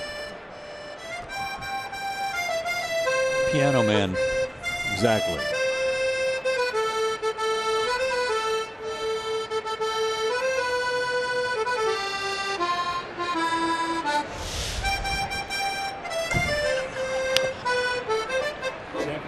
I'm playing. Oh, that's awesome. I don't know if there's ever been footage seen of John doing that, playing the accordion. I'm before. kind of sorry there is now, but he did a fantastic job. He and his family, I mean, he grew up playing the accordion. Right. Took lessons at age 4, and his family had a little group that they would go around and play at polkas and stuff in Michigan. And I'll bet you Timothy Miller does such a great job singing God Bless America at home. He's shaking in his boots thinking about John Smoltz maybe coming to Atlanta and playing the accordion during the 7th inning stretch at home sometime. I think that's a great idea, right? By the way. Yes. Strasburg has another strikeout. That's his 6th. And Gordon Beckham bats. Gordon's 0 for 2. Really excited for John. He's going to be the lead analyst for Fox Sports postseason coverage and regular season coverage too, for that matter. As Beckham hits a fastball to deep left. That ball's got a chance to get down, but it's tracked down on the warning track. Long run. And Heisey tracks down Beckham's drive for the 2nd out. Well, it was unfortunate because Gordon hit the tar out of that ball. Heisey made a nice play, bounced off the fence, and was running in because he thought the inning was over until 3 infielders said, no, that's just 2 outs. That'll be fine. Somebody will get him. Gordon hit that right on the button. Kangaroo Court. Here's Ibar 0 for 2. Yeah, but John will do a great job with Joe Buck doing yes, he will. Postseason and regular season work for Fox Sports. So we wish John the best. He'll be outstanding. He'll be a good pairing.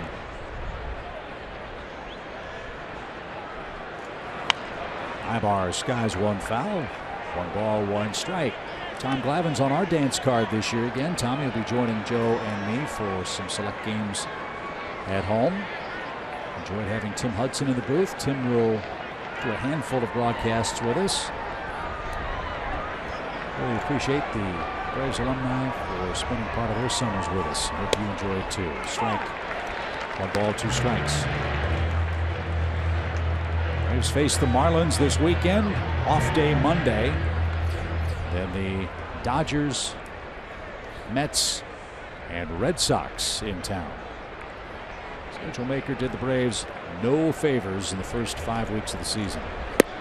Can't make excuses. You got to play them, but facts are the facts. The Braves are playing all tough teams into the first week of May. Yeah, nobody expected an 0-8 start by any means, but everybody knew it was going to be a tough schedule. Murphy with a nice pick, gave ground, saw the ball bounce into the glove, and made a perfect throw to send us to the stretch.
Braves and may not be reproduced or retransmitted in any form.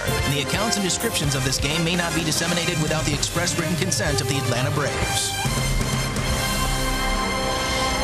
Mentioned some of the great promotional items coming up on the next homestand for the Braves. Forgot to mention that Toby Mac is coming to town. He'll perform after the game Sunday, April 24th in a free VIP concert for all who attend.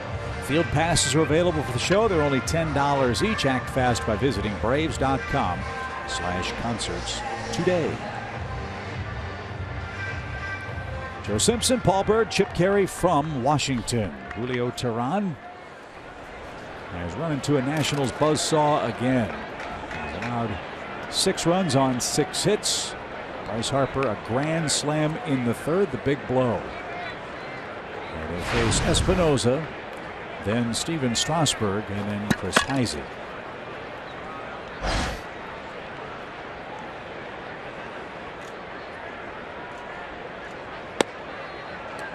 A strike. Jason Grilli was up last inning, and there's still some action in the Braves bullpen, but Julio goes back out there to start the 7th, trying to save the bullpen an extra inning.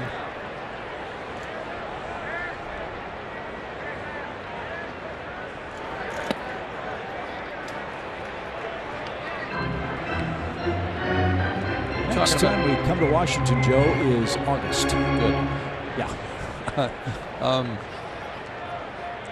You were talking about the schedule, though, Chip, and it is a very challenging beginning of the season, one that was described by ESPN as the toughest in the National League for the first 45 games, and the Braves are only 9 games into it.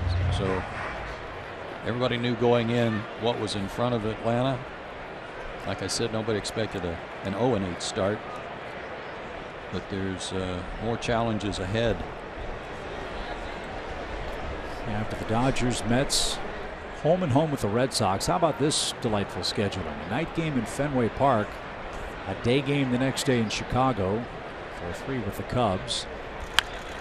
Then the Braves have to go back east for a 3-game series with the Mets. That gets us into early May. Then home for the Diamondbacks with Shelby Miller and Zach Greinke and Patrick Corbin.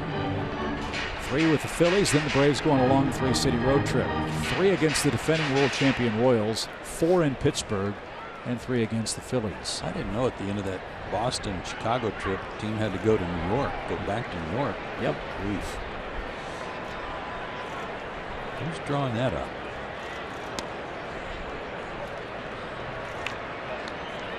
Two balls, 2 strikes for Espinoza, who's 0 for 2. Jerry's point about not coming back here till August is a good one. The Braves have lost 13 consecutive games to the Nationals here at Nationals Park. That's the longest road losing streak against any opponent since the Braves lost 13 straight to the Dodgers at Ebbets Field when the Braves were still in Boston. Thanks.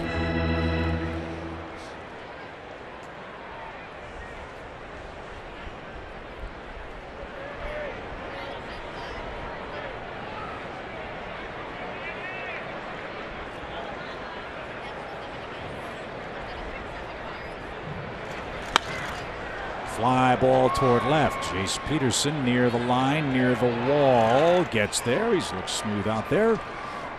Chase has handled all of his chances flawlessly, including twice off the bat of Espinoza. Braves fans, become an A-list member today and get the best seats for the final year at Turner Field and the first year at SunTrust Park. With multiple ticket options and exclusive benefits for your unique needs, don't miss out on becoming an A-list member today. Go to Braves.com/A-list or call 404-577-9100.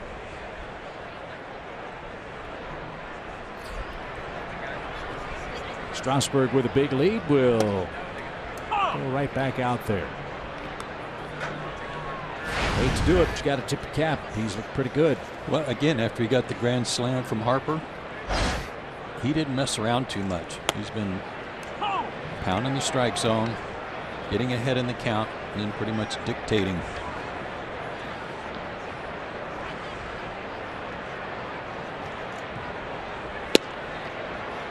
And Teheran takes care of him. That's Julio's 5th strikeout. And we go back to the top with Chris Heisey. This will be Julio's last inning. His spot's due second when the Braves come up in the 8th. Let's see if he can finish with a flourish.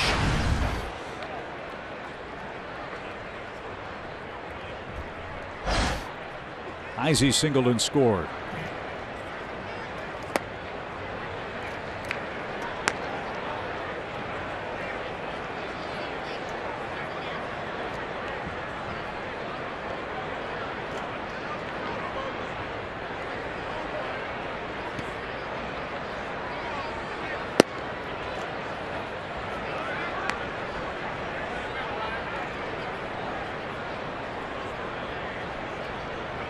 Working at warp speed all of a sudden.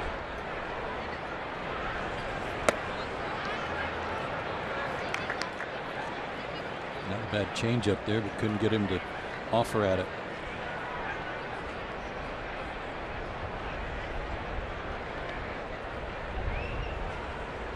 Now the 2-1. It's bounced foul.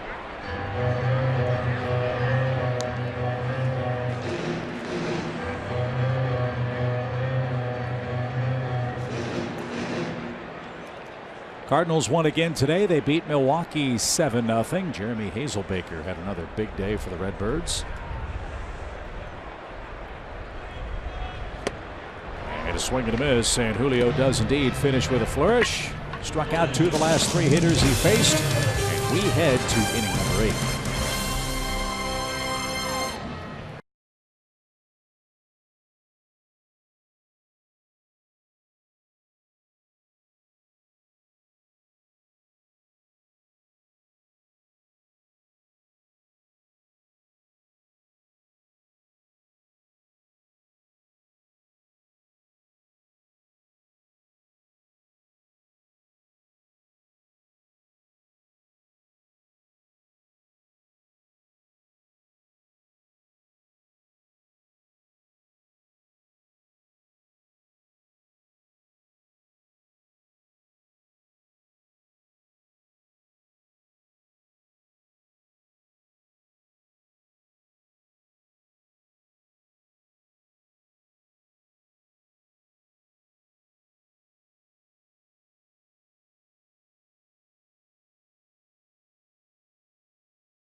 Atlanta Braves baseball is sponsored by your local Toyota dealers, Let's Go Places, the Georgia Lottery, and Zaxby's Indescribably Good. Spot where Forrest Gump made one of the great speeches in American history. Remember that? One of the best. MLB.TV Premium, the #1 live streaming sports service, delivers everything you've come to expect and more. Watch every out-of-market game live in HD on over 400 supported devices. That includes a free subscription to At-Bat Premium, the #1 live baseball app. Blackout and other restrictions apply. Go to MLB.TV for more.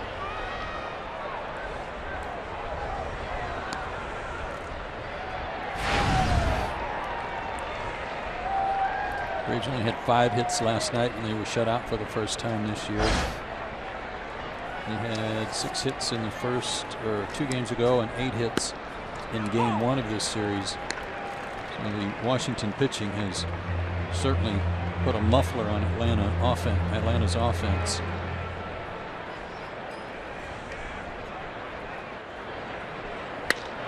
In the air to center. Then Decker retreated, now charges in and makes the play. And that's the first out.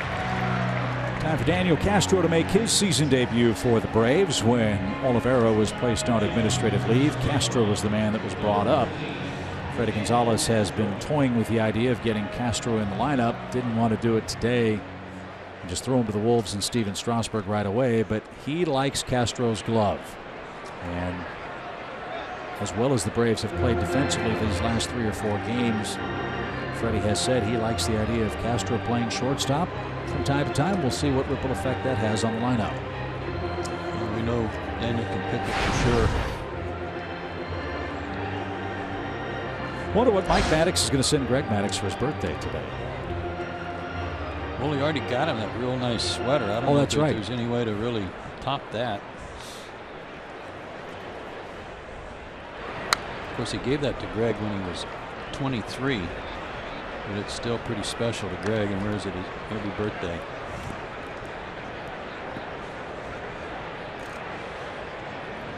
And the picture that we have of Greg, we understand, is 35 seconds after he opened the sweater and tried it on for the first time. I mean, the excitement on his face just radiates from the screen. It's almost as if he's saying, "Are we rolling?"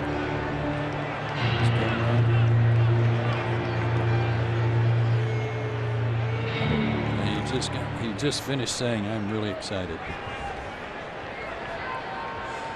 0-2 for Castro. Strasburg struck out 6. And that one right back where it came from. Daniel Castro with a hit in his debut.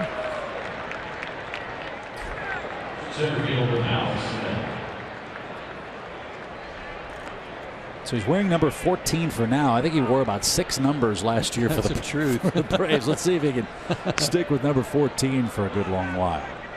A number that served a Braves player here well for a long time. Martin Prado, I believe, was number 14.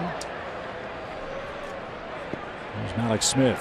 So he was the big cat, wasn't he? Number 14.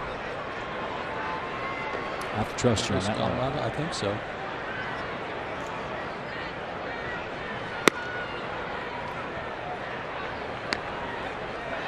Alex started his series with an infield hit. Let's see if he can pick up another one.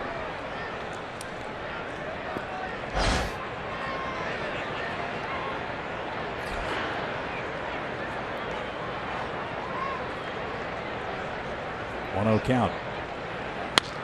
And slashed foul. Forgot to mention last night that we did get a medical update on Dan Winkler, who fractured his elbow down in Atlanta before we came to Washington.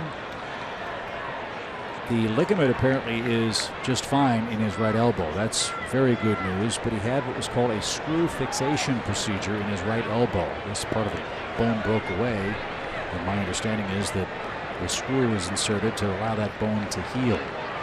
But Dan's imminent return is indefinite. And that was as bad as it gets for a kid that's worked so hard to go through the Tommy John surgery, to fight his way to the big leagues, and then pitching so well to have a freak occurrence like that happen on the mound. Yeah, I hope he's watching today, because we all want to wish him a speedy recovery and hope that he gets right back to where he was before that injury last weekend, because he was dealing. Yeah, that was a big early season bright spot for the Braves bullpen. Sure was. Good as Winkler was pitching.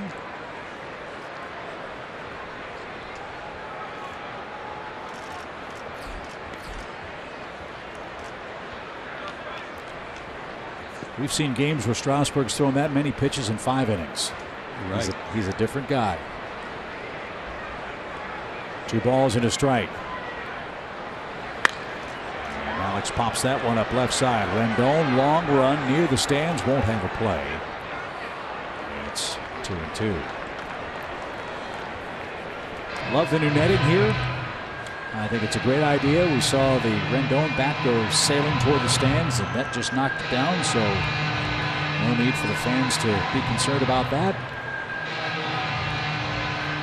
We've seen no line drive foul balls go into the stands as a result. Yeah, nice addition.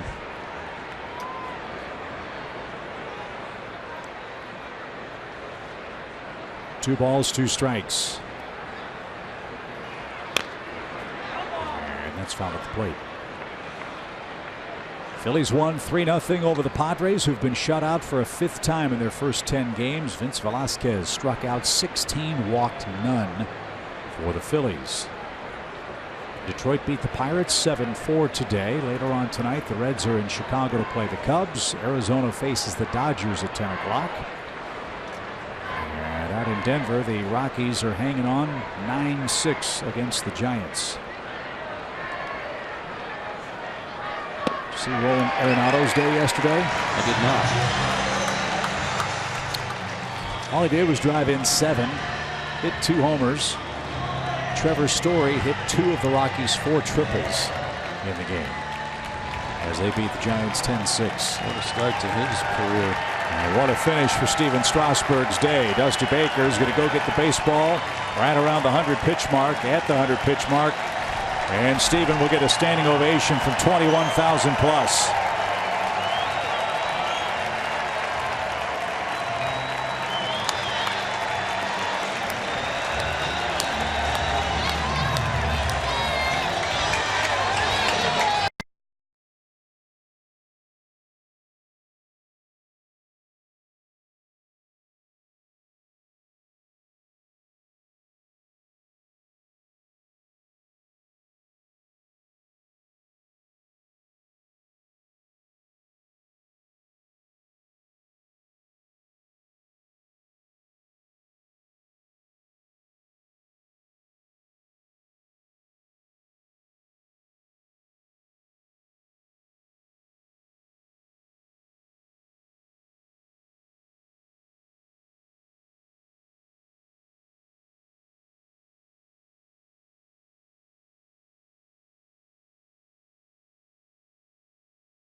Baseball is sponsored by Georgia Power and Xfinity. X1 from Xfinity will change the way you experience sports. Braves trying to avoid a whitewashing in the shadows of the White House in Washington this series. They have lost all 3 games to this point and are down late again today. Bring your 4-legged friend to Turner Field Sunday, April 24th. The Mets are in town. They'll also go home with a Braves branded leash for your best friend. Go to Braves.com/bark and get your tickets today. Steven Strasburg, 100 pitches on the nose, looked terrific. Sure did. Continues his good pitching against the Braves over his last 5 starts too. So Felipe Rivero is on again for the Nationals. He's going to try to end the inning with Nick Markakis up there. Already the 5th game for Rivero. This is the 8th of the season for the Nationals.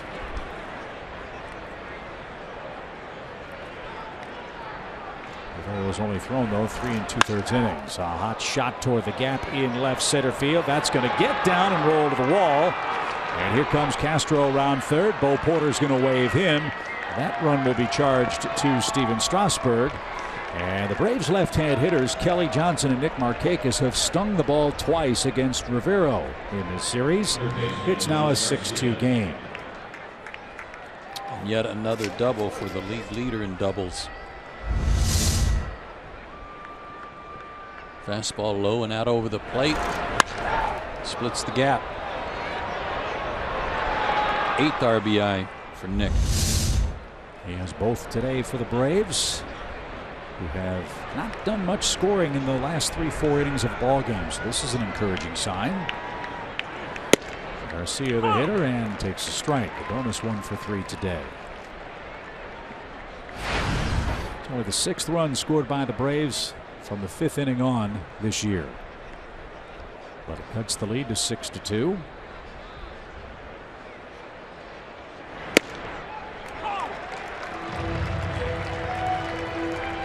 They bring this guy in from the left side throwing 96 plus to try to neutralize left-handed hitters. They got Blake Trinan throwing 96 plus from the right side with a good hard sinker, and then they had Papelbon to finish. Not a bad 1-2-3 punch at the end of the game. To short, Espinosa has it. Crow hop. Sam throws a strike to first, and that'll retire the side. Braves pick up an 8th inning run. It's 6-2. Washington leads.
Atlanta Braves baseball is presented by Academy Sports and Outdoors. Right stuff, low price, every day.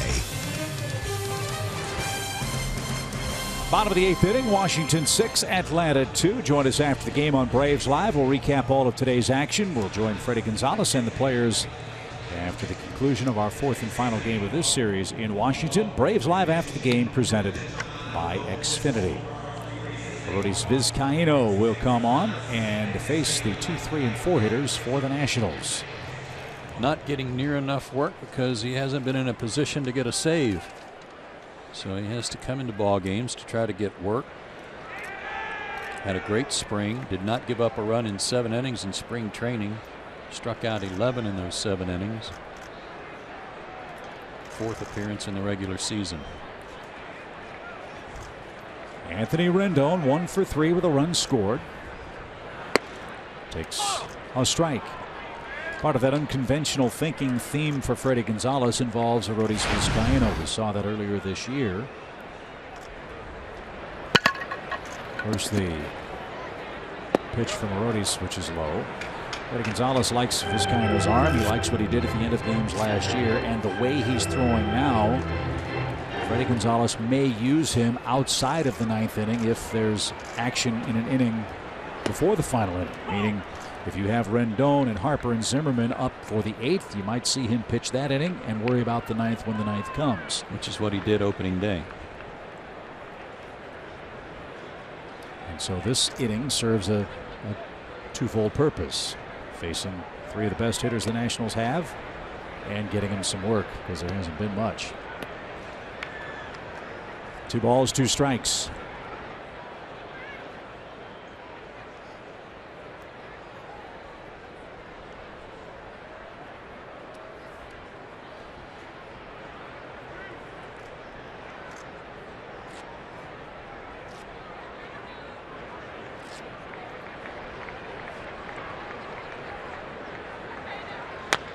Little tapper, that's going to stay fair, and I believe it hit him. Yep, the ball hit Rendon, and he's out. A.J. Przinsky gets the putout. He's the closest man to the baseball. Rendon is retired. Of course, he didn't kick it on purpose, but the ball came off the grass back toward foul territory, and that's when it hit his foot. Right there.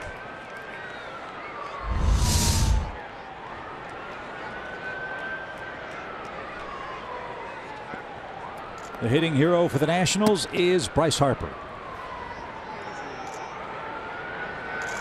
His 100th Major League homer, a grand slam.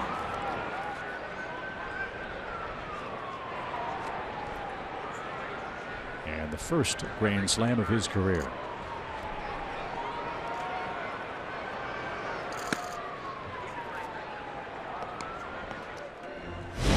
And here it is in the third inning. No doubt. Off the facing of the second deck. Braves led 1-0 prior to that.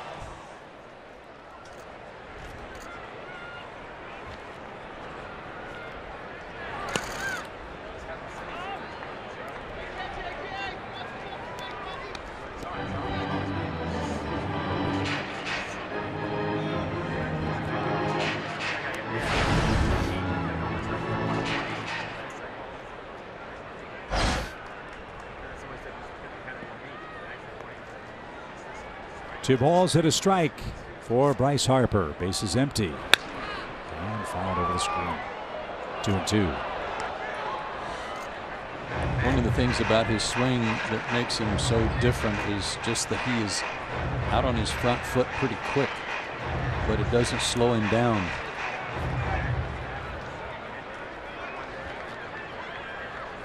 And he's got his weight kind of falling away from home plate.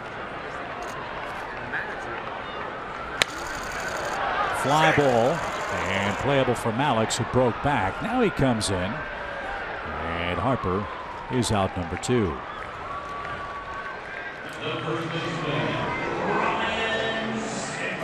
Here's Ryan Zimmerman. He's 0 for 3. If in 6 games against the Atlanta Braves to start the season, I told you that Harper was going to go 4 for 22, you'd probably be happy with that, wouldn't you? Be very happy. And Rendon hadn't done much either, right? No. Rendon 3 for 21. You'd think you'd like your chances. You bet.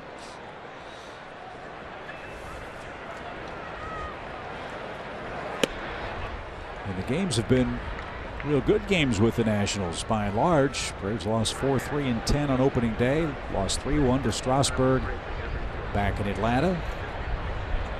Lost 6-4, 2-1, 3-0. This one really the only game that's gotten out of hand, and that was with one swing of the bat for Harper.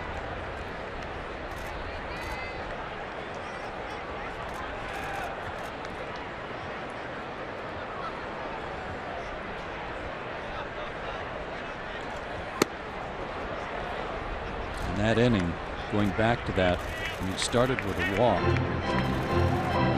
And then Strasburg trying to put a bunt down, got it down. There was some thought that maybe Decker had interfered with Ibar. No appeal was made. No double play was turned either, and that kept the inning going. Ozzie and Rendon followed with hits, and then Harper hit it off the second deck.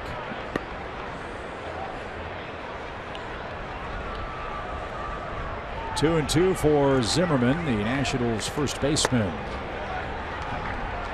Bounced away.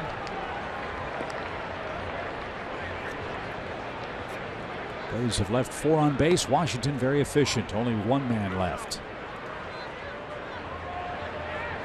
They have 6 runs on 6 hits. The Braves 2 runs on 5 hits.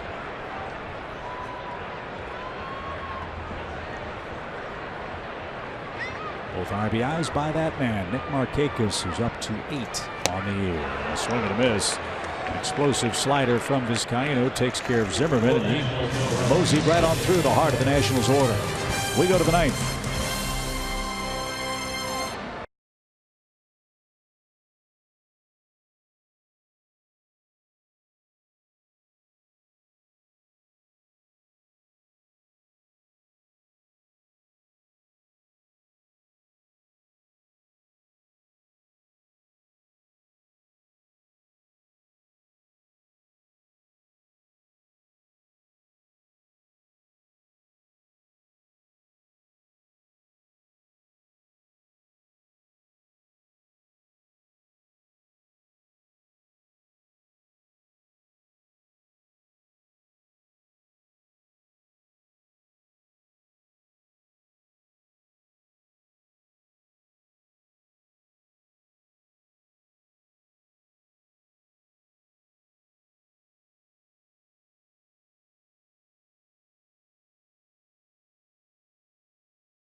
Watch tomorrow's game on television. You can now stream games live on your mobile device. Just go to your app store and download the free Fox Sports Go app. Log in and stream the Braves wherever you go. And with the Hawks starting their playoff run, another good reason to hook up with Fox Sports Go. You can also get the Hawks on it. That's right. One of our 30 games in 30 days here in 2016. We head to the ninth. Jeff Francoeur grabs a bat. He'll pinch hit.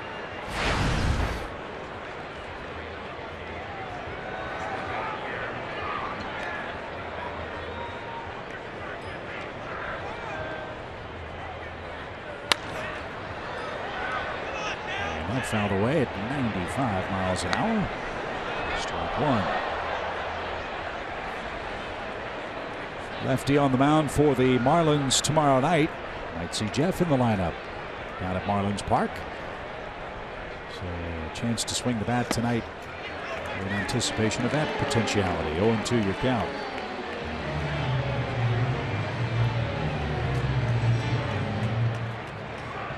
And Castro had a pinch hit for the Braves today.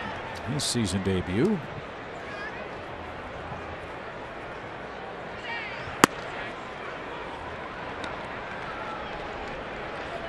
Braves pinch hitter so far, 2 for 12 on the year.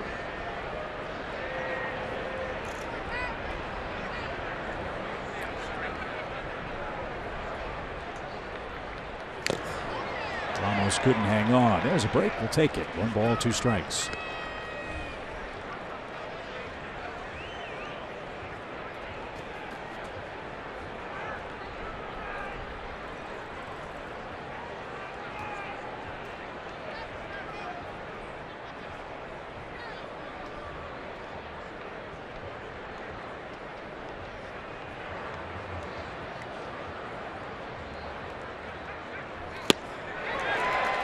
One away in the ninth. Time for tonight's State Farm instant replay. Nick Markakis continues his good work. Clutch 2-out base hit drove in the Braves' first run in the 3rd inning. And then last inning, a 2-out double to left center. Plated the other. 2 knocks, 2 RBIs for Nick today.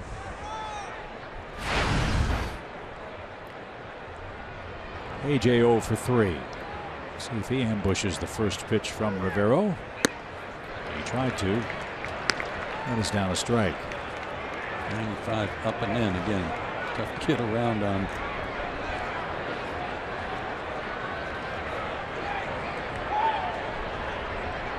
Rivero came from the Rays in February of 14. Fly ball center. Den Decker drifts and catches. 2 down. Braves Live's coming up next. It's presented by Xfinity. Braves are down 4 and 1 out away from the most unfortunate 0-9 start.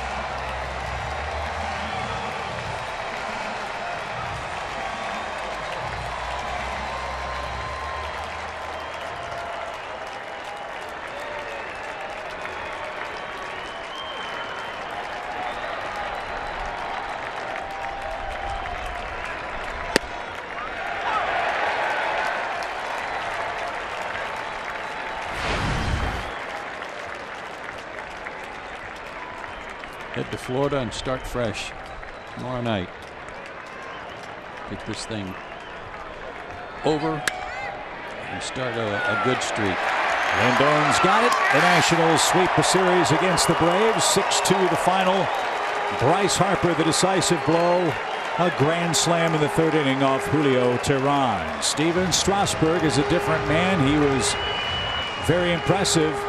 He gave up only 4 hits and 2 runs over 7 2/3 innings as the Nationals go to 7-1 on the year. The Braves fall to 0-9. A 2-hour and 29-minute game goes Dusty Baker's way, and we'll have more for you right after this.